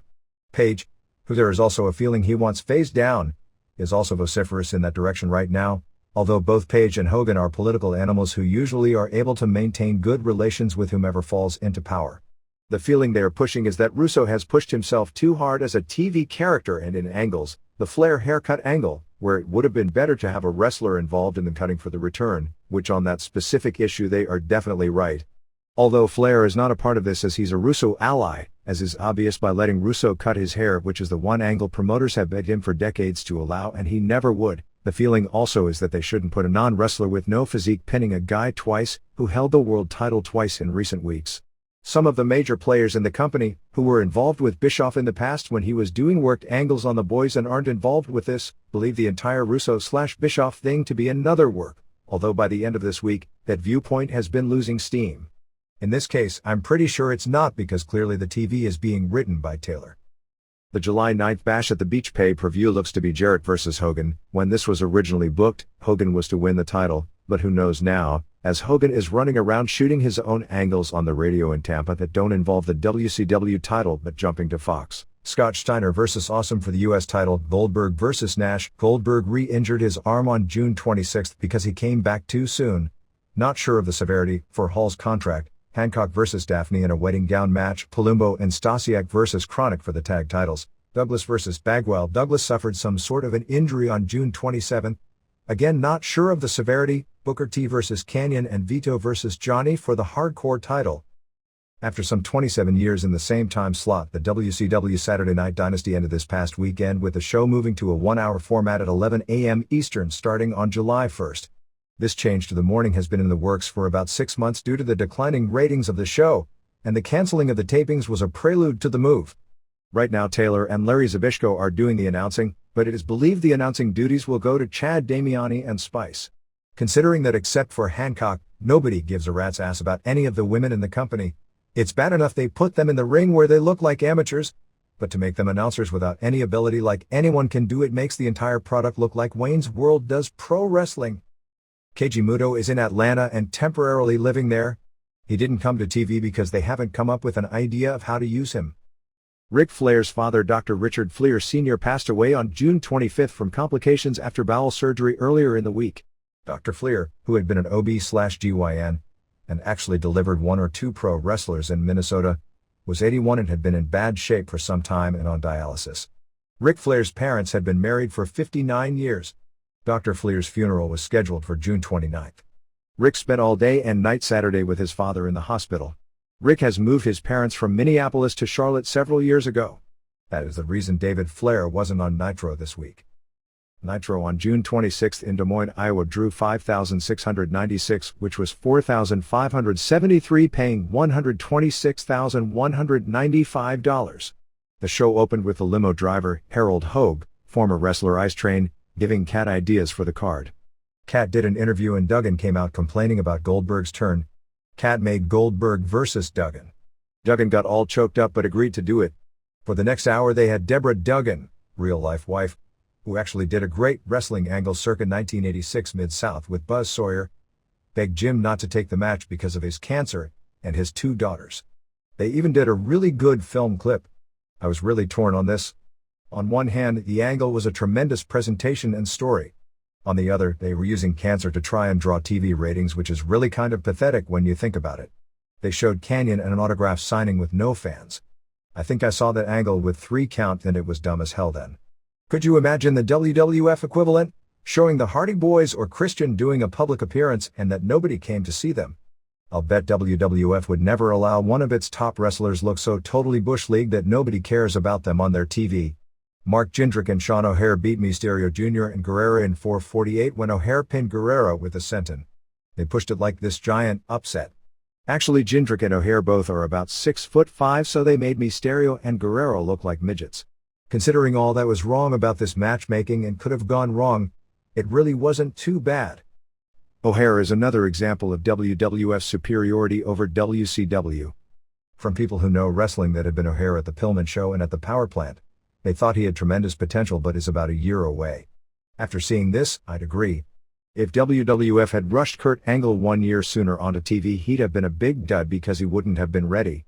O'Haire probably should have been sent to New Japan for a good year and they could have debuted him with a big push, but like Palumbo, he's being pushed before he can talk, and if you chart Palumbo versus Angle, you'll understand the difference. After the match, all the FAs attacked the Twin Towers until Storm made the save. Cat told the FAs to bring him Storm's head. As the show went on, all the FAs, who might as well be Kayanta the way they're pushed as incompetent heels, got bonked on the head one by one. All 3 Young Dragons beat Vito in 140 by triple teaming and pinning him after all 3 came off the top at the same time. Kaz Hayashi is an awesome worker. He's every bit as good as Yoshihiro Tao and maybe better. Look at where each is in their companies. The hardcore title didn't change hands, as Shivani pointed out, because how could 3 guys hold a title at one time? Except that they just did a few months back on the same very show. If it wasn't so sad, WCW would really be funny. 3 count sang. Palumbo and Stasiak were in the production truck messing with their song. Abbott went into the truck and this was really weird. He grabbed Stasiak by the ear and Palumbo, through the force of I guess the gravitational pull of Abbott's gut, came to the ring as well. Abbott forced them to defend against Helms and more. Stasiak pinned Helms after a flapjack in 5:23. Chronic came out and destroyed Palumbo and Stasiak and then went after 3 count to treat them worse than the lowest jobbers, but Abbott clocked both of them as they were held. Goldberg pinned Duggan in 3:14 with a spear and jackhammer. This story was played well enough that the crowd didn't cheer Goldberg. They booed him a little and cheered Duggan a good deal. Duggan wasn't in good shape and both guys don't sell Duggan because he really can't and Goldberg because he shouldn't, but it was good considering all the obstacles. The story was Goldberg attacked Duggan's lone remaining kidney and he bled from the mouth. Duggan did a stretcher job. Nash pinned Awesome after a Chris to the face in 3:28. There was a sign in the crowd that read Goldberg fears Hitler. It was sad to see such a complete level of moron that attends wrestling. Scott Steiner beat Bagwell with a belly-to-belly in 3:32. The story is the 2 of them are great friends now, which makes perfect sense since they've turned on each other a zillion times. They hugged after. Douglas jumped Bagwell after but Steiner made the save. Douglas was scheduled in the match, but did a worked injury under the advice from Smooth Ice Train, and fooled Cat to get out of the match. Then he got a real injury the next night. What karma? Hancock and Daphne argued to set up their wedding gown match. They pretended Hancock was messing around with David Flair, who wasn't there. Booker attacked Kanyon at the book signing. They had fans there because Kanyon was giving them free drinks to show up. Disco challenged Storm. Storm beat him in a good match with a half crab in 2:59. The FAs jumped Storm, Kidman made the save. Speaking of that, Tori Wilson was at both TVs this week but not used because they don't have any ideas for her. It's not definite she's going with Hogan, although it's been strongly considered, and Hogan isn't back from his injury angle yet. Vampiro attacked Dale Torborg. This is one of the worst angles ever. A guy in a Sting mask KO'd Vampiro. The announcer sold it may have been Sting. I believe it was Chris Harris, which means nothing in the long run. They were just looking for a guy of the approximate size of Sting to dress up as him. Main was a four-way with Goldberg, Nash, Steiner and Jarrett for the belt. Goldberg destroyed Nash before the match, so it was a three-way with them getting heat on Scott most of the way. As Scott made a comeback, Awesome came out, violating the no interference rule. Awesome hit Steiner with the belt and they were killing him till Nash made the run-in. Nash choke slammed Jarrett, but Goldberg kicked Nash as he went to do the powerbomb and Jarrett got the pin in 6 minutes. Goldberg had a chewed-up Hall contract. This was very strange. He ate the contract last Monday. But the contract was fine, with no teeth marks or rips on Tuesday, but now on Monday it's all chewed up. WCW should at least show us the time machine if they're going to run angles that don't make sense. Overall, a much more focused and better show. June 27th tapings in Lincoln, Nebraska ended the streak. For Worldwide, Crowbar pinned Jason Wheeler, who does indies in Central Florida as the Warlock. Johnny the Bull, with Funk in the corner, pinned Mike Sanders. Crowd loved these two bouts. Douglas pinned Wall in a total disaster. Douglas was injured, perhaps landing wrong on a DDT. He went for the Pittsburgh plunge but Wall mistimed his jump so Douglas couldn't get him up. Tried again, Wall went up better, but the move was a mess. Finally Douglas just dropped an elbow on him. Crowd was killed, the bout was so bad. Jarrett did an interview ripping on Hogan. Horace came in to play the setup guy for later in the show. Cat went on and on about Jarrett versus Horace meaning big ratings. Kanyon is now doing the Abbott angle where he's attacking non-wrestlers. He beat up indie wrestlers and stunt guys dressed up as a TV cameraman, a technician and a catering guy during the show. Lieutenant Loco beat Corporal Cajun in a good match with some missed spots. Funk still training Johnny. O'Hare and Jindrak beat Evan Karagias and more. Match wasn't good. Abbott took out both tall guys and demanded 3 count sing so he could dance. Chronic came out and beat up Abbott and 3 count. Vito challenged Young Dragons one at a time. He beat Yang and beat Hayashi. He was killing Jamie San, when a second Jamie San under the mask hit the ring and pinned him. Of course it was Johnny the Bull. Funk liked it, being it was the exact same angle he'd done on Thunder just 1 month earlier.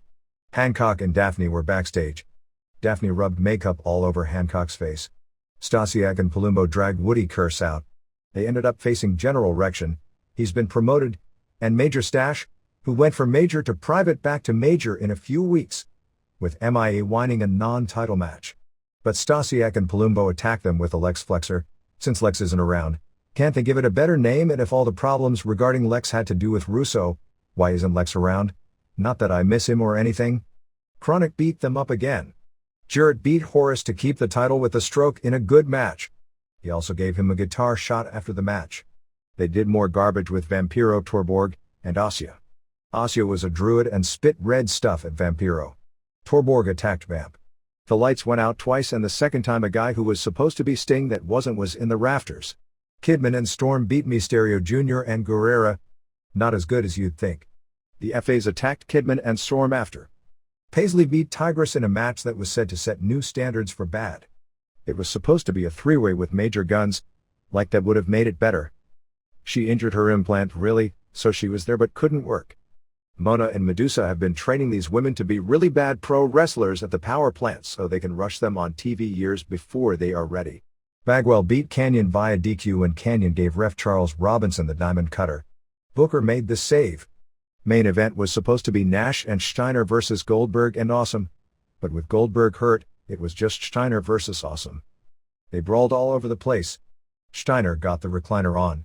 Kat said it was illegal, attacked ref Mickey J took his own shirt off to reveal a ref shirt. Either Awesome won via DQ for an illegal move, or Kat attacked Steiner and Awesome pinned him. Nobody can figure out why Bischoff isn't on TV, which adds more fuel to rumors regarding the works split promotion and Bischoff and Hogan going to Fox. Bischoff was at the TVs, although he flew out of Lincoln before the show started. Craig Leathers and Annette Yether, who head production and are totally hated by most of the wrestlers, were taken off the road, so Keith Mitchell has more backstage input on the production end of the shows. Some notes from the June 21st episode of Thunder taped in Bozeman, Montana. It opened with Rick Steiner over Abbott in 3:06. This match was hilarious. First off, from an angle standpoint, they did steps A and B in the breakup, and step E is having the match, but they left out C and D. Abbott walked out on Steiner the night before, and with no explanation, they are in this feud. And then, Mike Tenay explained how Abbott has a background in submission holds. That was the funniest thing I'd ever heard, being that his only submission hold is a hard punch to the face. So then, while laughing, Abbott is down there acting like he's Minoru Tanaka doing working submissions and even using the guard. I don't think I ever saw Abbott once in a fight use the guard. I was just thinking at this stage of the game to do Japanese-style mat work with no education like there is anyone in Bozeman, Montana who is going to have a clue what they are doing. And they didn't. So then Abbott catches Steiner in a guillotine. Tony Schiavone, who clearly has never seen a shoot match in his life, is probably having someone explain to him, and he's getting it all wrong, saying that Abbott has caught Steiner in the guard, like the guard is the name for a submission hold. Anyway, after all of this silliness, Steiner won with the sky-high bulldog. A plant in the stands had a 3-count sucks t-shirt, and Abbott attacked the fan and tore off the shirt. The chauffeur, who looked a little like Memphis TV announcer Corey Macklin, told the Cat the main event. Somehow I think if these guys actually talked with the local cab drivers in the cities they go to, they'd have a better idea what to book. Stasiak and Palumbo debuted in their new role as pranksters with no charisma. Funk is now teaching Johnny the Bull the technique of wrestling in a hardcore match. At least Johnny, who has potential, is getting something of a rub. Artist and Paisley won a 3-way over Lieutenant Loco and Major Guns and Mysterio Jr. and Tigress in 4:01 when Artist actually hit the DDT on Loco. Paisley and Tigress worked just long enough to expose they had no business in a ring. I can see where Major Guns as a gimmick can get over like a woman in a James Bond movie. But nothing against the other two women, but they are a waste of TV time. There are so many good-looking implanted women running around in wrestling who mean zilch, that unless you have a unique charisma to go along with physique enhancements. This isn't 2 years ago where it was a novelty and it means nothing. Storm cleaned house after the match and ran into the crowd. Torborg attacked Vampiro. Vampiro showed Torborg an earring and Torborg stopped. This took forever. Vampiro is out there trying to be Raven. They explained the new hardcore rules are the match starts backstage but has to end in the ring. Vito beat Wall in 6:09 with a power bomb through a table. I guess for a Wall match this was good. They put Vito over huge in commentary, bigger than probably any newcomer since Goldberg. Since Vito and Russo go back to Russo doing a wrestling radio show in 1992, it shows he's a pet project, but he's coming through. Wall needs to change his look because anything someone does to their appearance that brings to mind the term Kurgan imitation is inherently not good. Goldberg came out to do one of those interviews that epitomizes 70% of WCW's problems. He talked about Salisbury, MD on December 23rd and how only because he's so professional that Scott Hall, who he hates more than anyone in wrestling, is still alive. Okay, for those 99.99% of the viewing audience that don't spend their lives listening to silly wrestling gossip, what the hell was he talking about? The announcers need to translate that inside crap into English, although it would be amusing to hear an explanation that Hall was told not to play babyface or do the survey then against orders. On his interview, he played babyface and did the survey and Goldberg wanted to kill him for being unprofessional. Then he blamed Hall for his getting 196 stitches in his forearm. Even I have no clue how to translate that one into English. Maybe Hall is really a cartoon character with the power to transform himself into inanimate objects and he turned himself into a limo, and Goldberg thought he was punching Hall when it was really Hall turned into a glass window. Hey, it's the closest thing I can come to making this one make sense. Manipulations, which is okay for the 5% of the audience that thinks Nash should be sent home, but the rest who just see Nash as this really tall guy who makes funny faces and has no mobility, they probably don't get it either.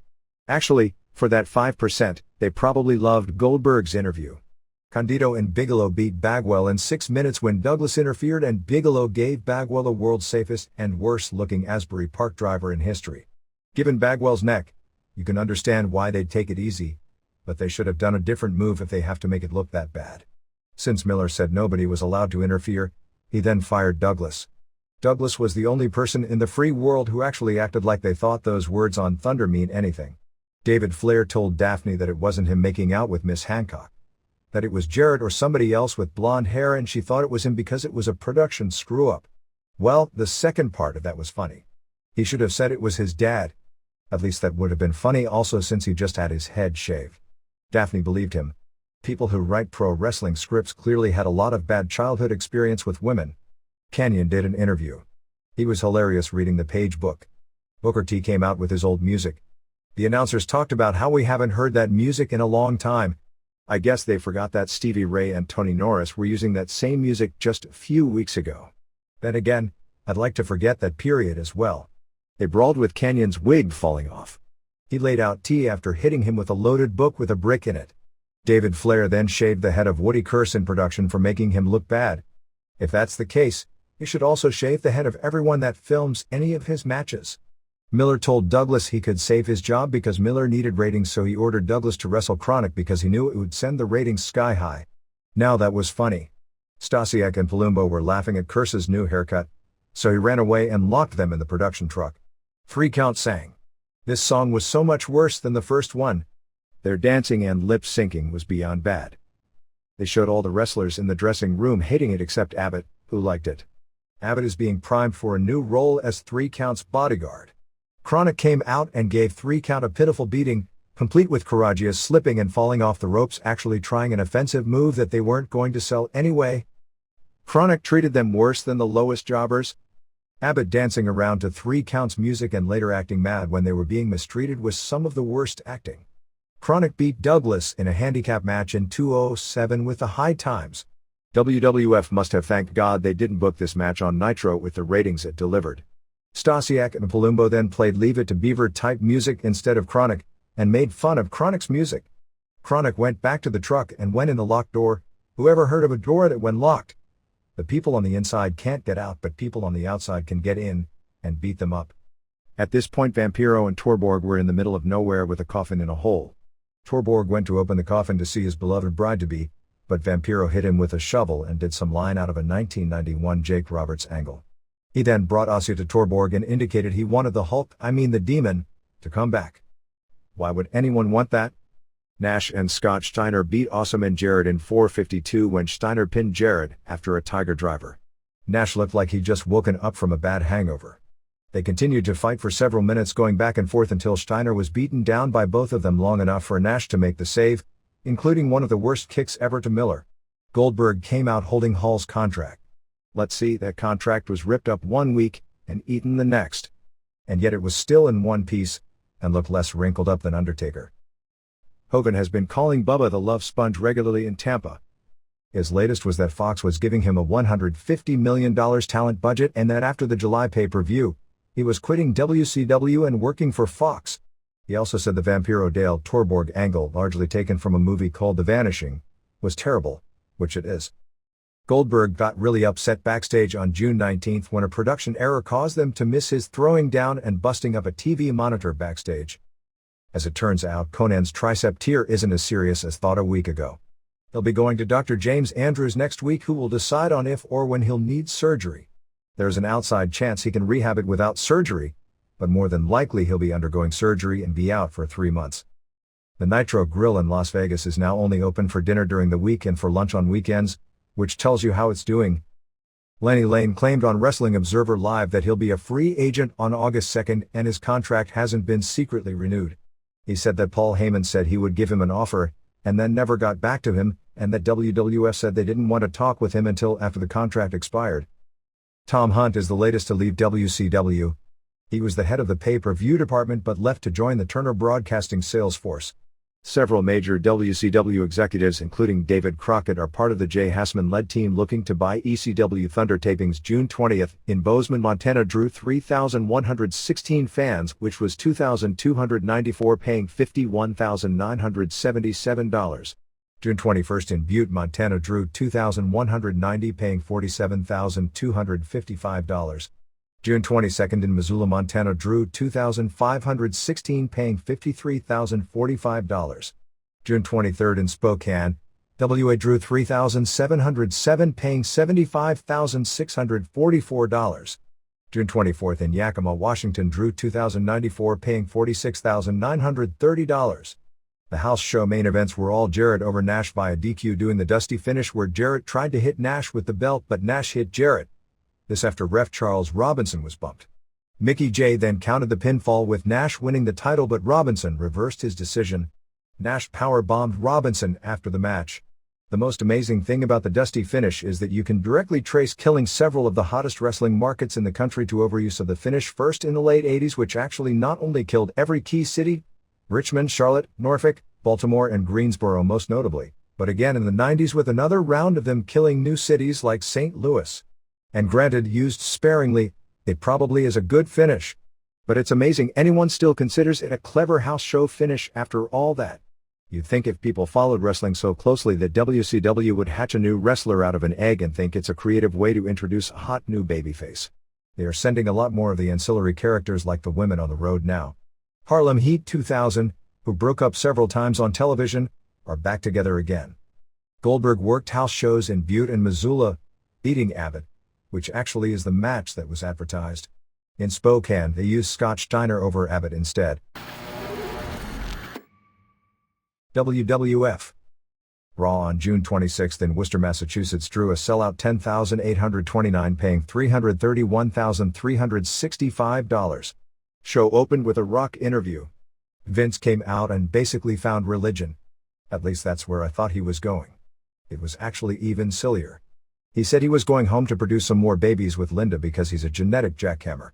Vince wanted to shake hands with Rock, but Rock gave him a rock bottom. Vince bowed off TV for the time being. No more of that Mil Mascara strutting for a while. Rikishi beat Benoit via DQ in an IC title match in 2:26 when Taz interfered but hit Rikishi instead of Benoit with a chair. Rikishi threw punch after punch without selling the arm. Benoit destroyed Rikishi with a diving headbutt after. I can't believe they are going to do a Rikishi vs Taz program, so it really didn't make sense. X-Pac pinned Jericho in 2:44 when Stephanie distracted the ref and Dog interfered. They held Jericho for Stephanie to slap him and give him a low blow. Venus beat Guerrero via DQ in a European title match in 2:55 when Chyna interfered. Chyna and Guerrero gave him a double-team DDT. Michaels came out. The only thing good I can say about him is at least he wasn't wearing those shorts. Aside from that, he looks as dated as anything on the show. Triple H came old and mentioned how he lost the title the previous night and never did the job.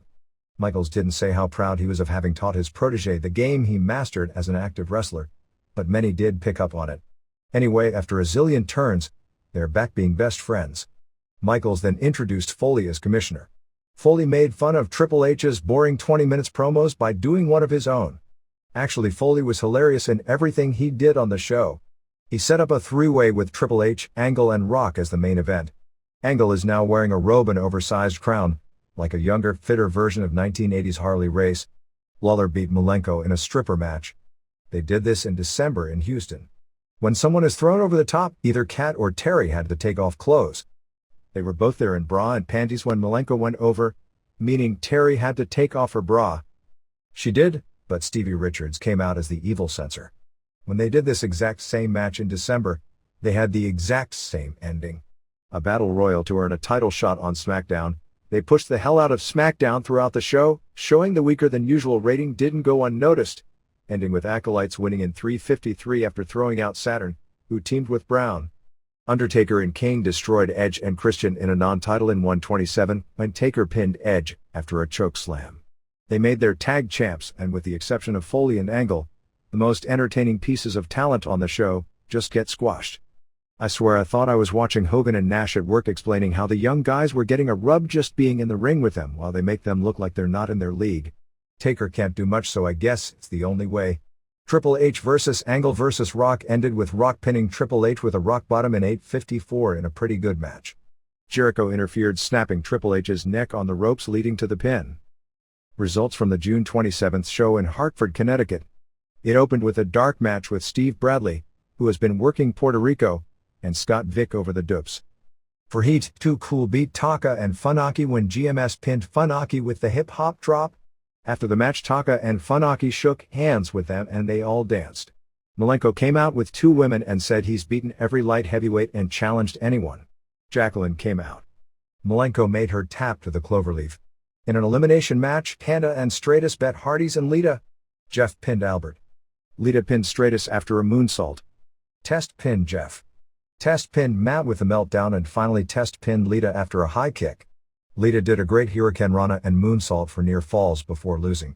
Saturn pinned Gangrel with an elbow off the top. Gangrel has a new shirt. Match got no reaction.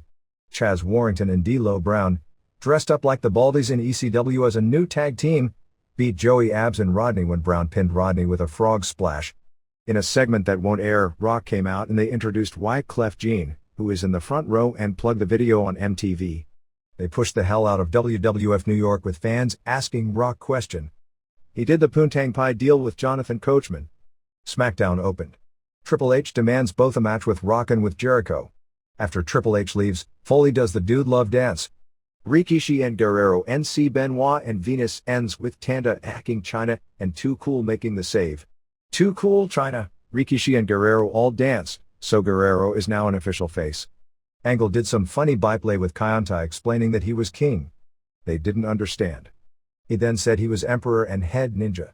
Bob Holly then kicked the crown.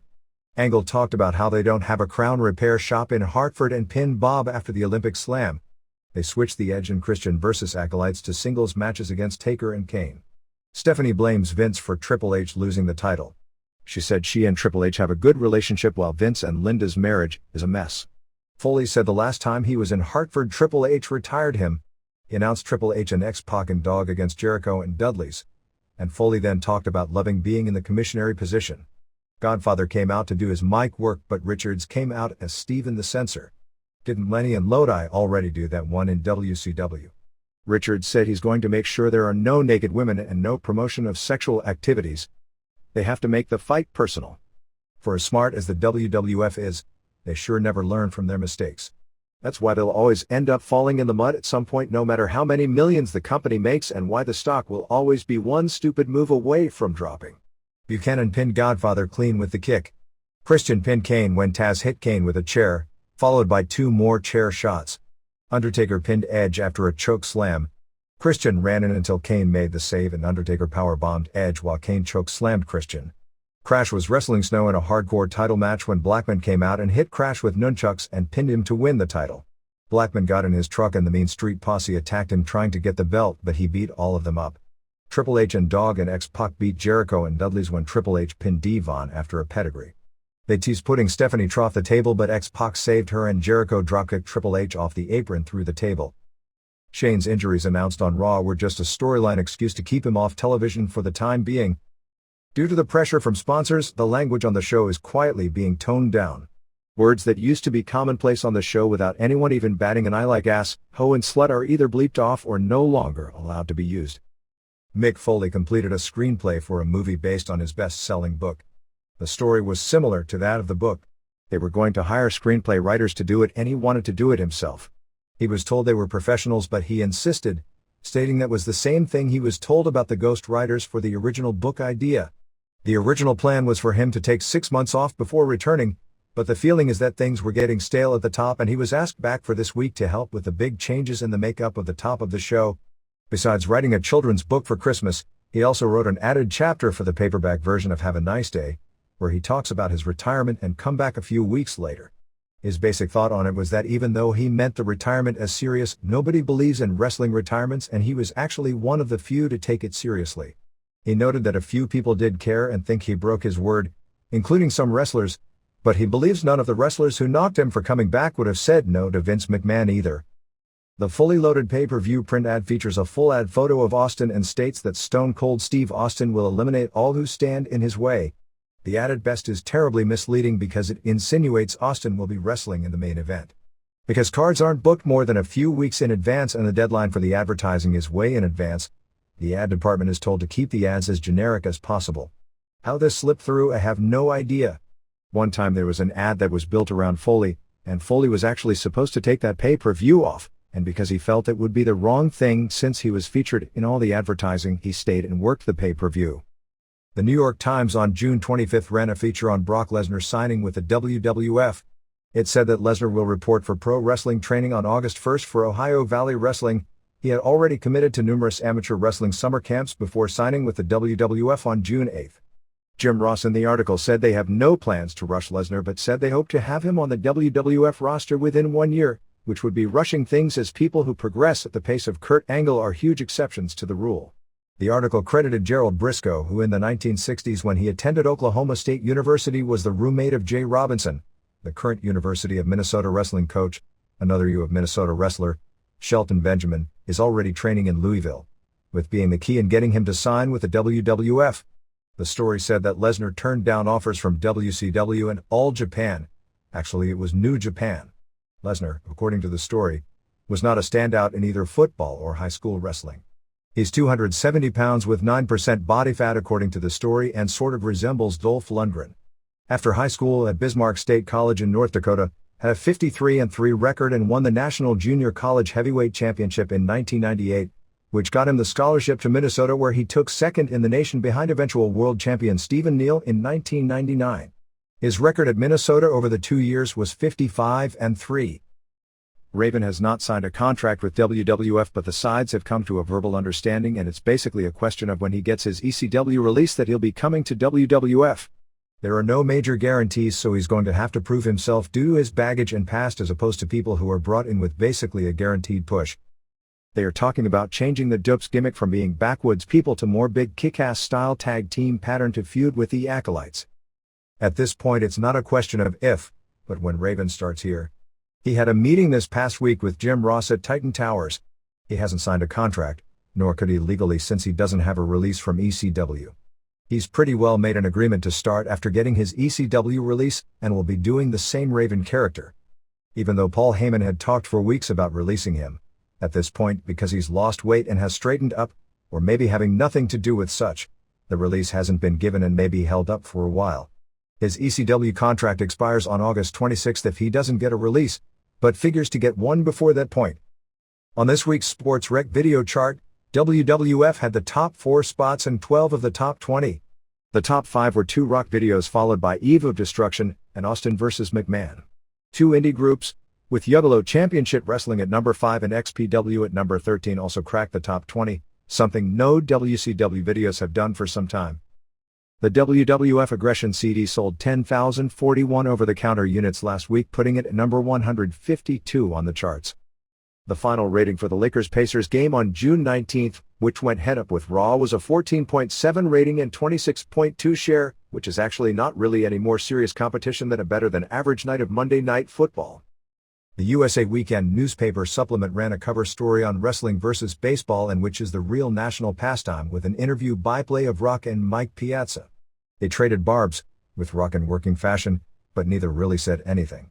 They also had quotes from some wrestlers and baseball players about which was really the national pastime. Of course all the wrestlers said wrestling. Half the baseball players did as well.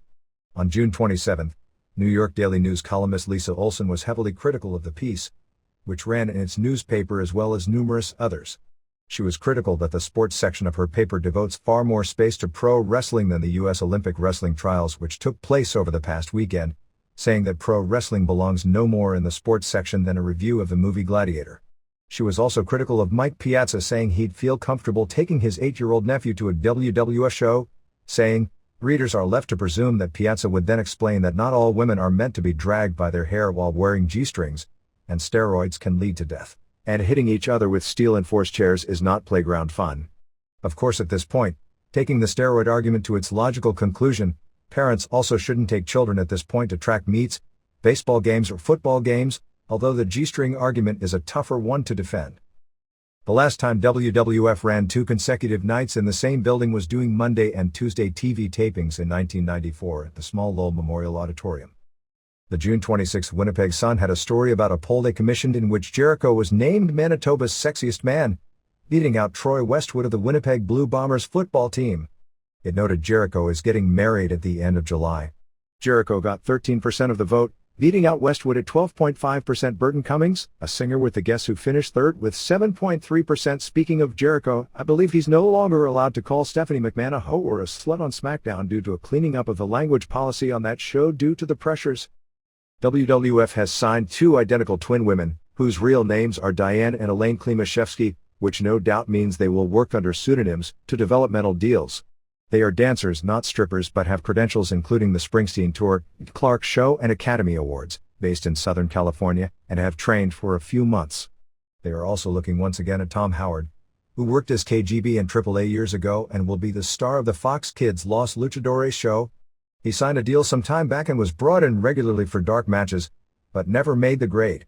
The working idea at this point is to use he and David Heath, Gangrel, as a tag team. SmackDown tapings June 20th in Memphis drew a sellout 16,061, paying $396,486. Madison Square Garden was the 11th consecutive sellout at the building with 19,588 total, which was 16,975, paying $511,857. Not including the pay-per-view in Boston, the arena merchandise for the week was $297,631, which was $6.79 per head, which is below the normal standard of recent weeks, and that's with MSG in the mix. The MSG gate was by about $2,000. The largest non-pay-per-view gate once again for wrestling in the history of the building. It was announced as the 14th straight at the start of the show, although the last show after the show was said to have been the 10th straight. It was the 14th show in a row that drew what could be called a full house, as there were two shows that came just shy in 1998 that would have to be considered sellouts to make 14. All reports were that it was a good house show. Godfather pinned Brown, but Brown laid out Godfather after. Malenko beat Crash with the cloverleaf in what was said to have been the best wrestled match on the show. Kane squashed Gangrel. Terry vs. Kat ended with them stripping, Terry putting Kat's arm down. Lawler asked Kat to give him a Bronco Buster, which she did, and Lawler, who was the ref, declared himself the winner. Guerrero pinned Saturn. Rock and Dudley's no contest DX. First Road Dogg and X-Pac put both Dudleys through a table. Rock gave Triple H the people's elbow when Vince McMahon stopped Heckner's count. Rock gets beaten down, Triple H gives him a pedigree and Shane comes out with a ref shirt, but at 2, there is the explosion and Kane comes out. Undertaker also rides in on his cycle and decks Vince, chokeslams Shane and Triple H, and everyone runs away. Acolytes beat Bossman and Buchanan when Buchanan walks out on Bossman. Rikishi pinned Angle when ref Teddy Long shoved Angle down and Rikishi belly to belly suplexed him. Benoit won a 4-way for the number 1 contender for the IC title over Hardcore Holly, Venus, and Jericho. Same finish they've been doing with Benoit hitting Holly with a chair while Jericho gets the walls on Venus, but the ref rules Benoit as the winner. Final is an elimination for the tag titles with Tanda Hardys, Edge and Christian and Too Cool, ending when Scotty pinned Christian after the other two teams had been eliminated. Donald Trump was at the show and interviewed by Lawler, clips of which aired on the pay-per-view in Raw. Trump was heavily booed the first time they talked with him, but got the face pop when he said his favorite wrestler was Rock, and then heavily booed once again when the interview was over. The readers' pages. Cutting pay while hurt. There has been a lot of controversy about WCW cutting salaries of wrestlers when they are injured on the job. I'm not sure why. This policy would have to have been written into their contracts, which I'm sure most of the guys have a lawyer look at.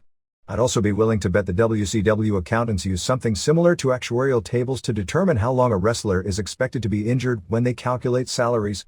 So if they didn't like the injury policy, they could probably have it removed and just take a smaller salary.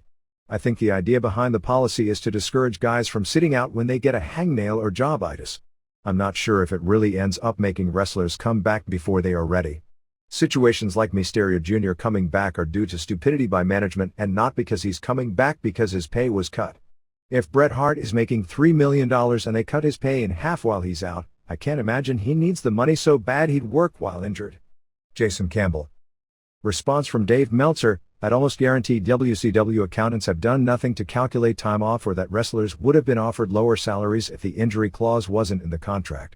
If that kind of detail work in the budget had taken place, the company wouldn't be in its current financial situation. It is true that without this, wrestlers would take advantage of the system, as Lloyd's of London found out, and now will no longer insure wrestlers. But it also does encourage most wrestlers, And there are only a few guys in the company in Bret Hart's salary league, so he's the exception, so using him as an example is really unfair when talking about the policy, who have their pay cut to come back early, and that can lead to painkiller abuse and injuries not fully healing, and we see examples of this weekly. Most wrestlers without that financial constraint hanging over their heads come back too soon from injuries to begin with, and adding financial constraints on people who have to pay mortgages and car payments and the like based on the idea that through their contract, they'll be taking in X amount of dollars every 2 weeks and then being cut in half only makes a bad system worse. King of the Ring. Last weekend I showed my wife the Pat Patterson vs. Sergeant Slaughter street fight to show her that the guy was pretty damn good. And yet, I think, she'll always remember him for pulling out that maxi pad. Dan Cirquitella. Seattle, Washington. Lane. Regarding the show with Lenny Lane, I took offense at much of his position toward the gay character, as well as offense at a number of the callers. What was particularly disturbing to me was his assertion that the character was somehow representative of gays, a character they should take pride in. The character was a negative stereotype of gays conceived by pro wrestling bookers to represent what they thought their predominantly homophobic audience would hate. To twist that around and say that just because the character was gay, somehow it has to be a positive for gays is putting all gays into a singular identity. The analogy is the same as saying that every African American should have been proud of the Virgil character in the WWF. I'm not going to debate whether wrestling should be allowed to reinforce and encourage bigotry in its viewers, because that isn't the point. I believe that despite what you said on the show, the actor who portrays the character needs to take at least some responsibility for the effects that the character has on the audience and what the character is supposed to do. That goes for whether it is using offensive language, violence towards women, or someone using an offensive stereotype to get heat. I understand that wrestlers have to make a living and they are told they have to do certain things. I don't think it's fair to judge someone like Lenny Lane for saying okay to the character, because if he wouldn't have done it, there is no guarantee he would have been able to keep his job. But to advance one's career using the character, and then try to pretend it was something it wasn't after the fact, is completely irresponsible as to what one's role is as an entertainer and a public figure. To absolve him of this responsibility and to put no scrutiny on him whatsoever for the character, in my opinion, is completely wrong. Todd Martin. Whether it's the clash of titans in the ring or the drama that unfolds outside it, we're here to break it down, match by match, feud by feud. Remember, in the world of wrestling, every day is a battle, and every victory is a story waiting to be told. Until next time, keep the passion alive, and never stop wrestling with the possibilities. This is the Pro Wrestle Machine.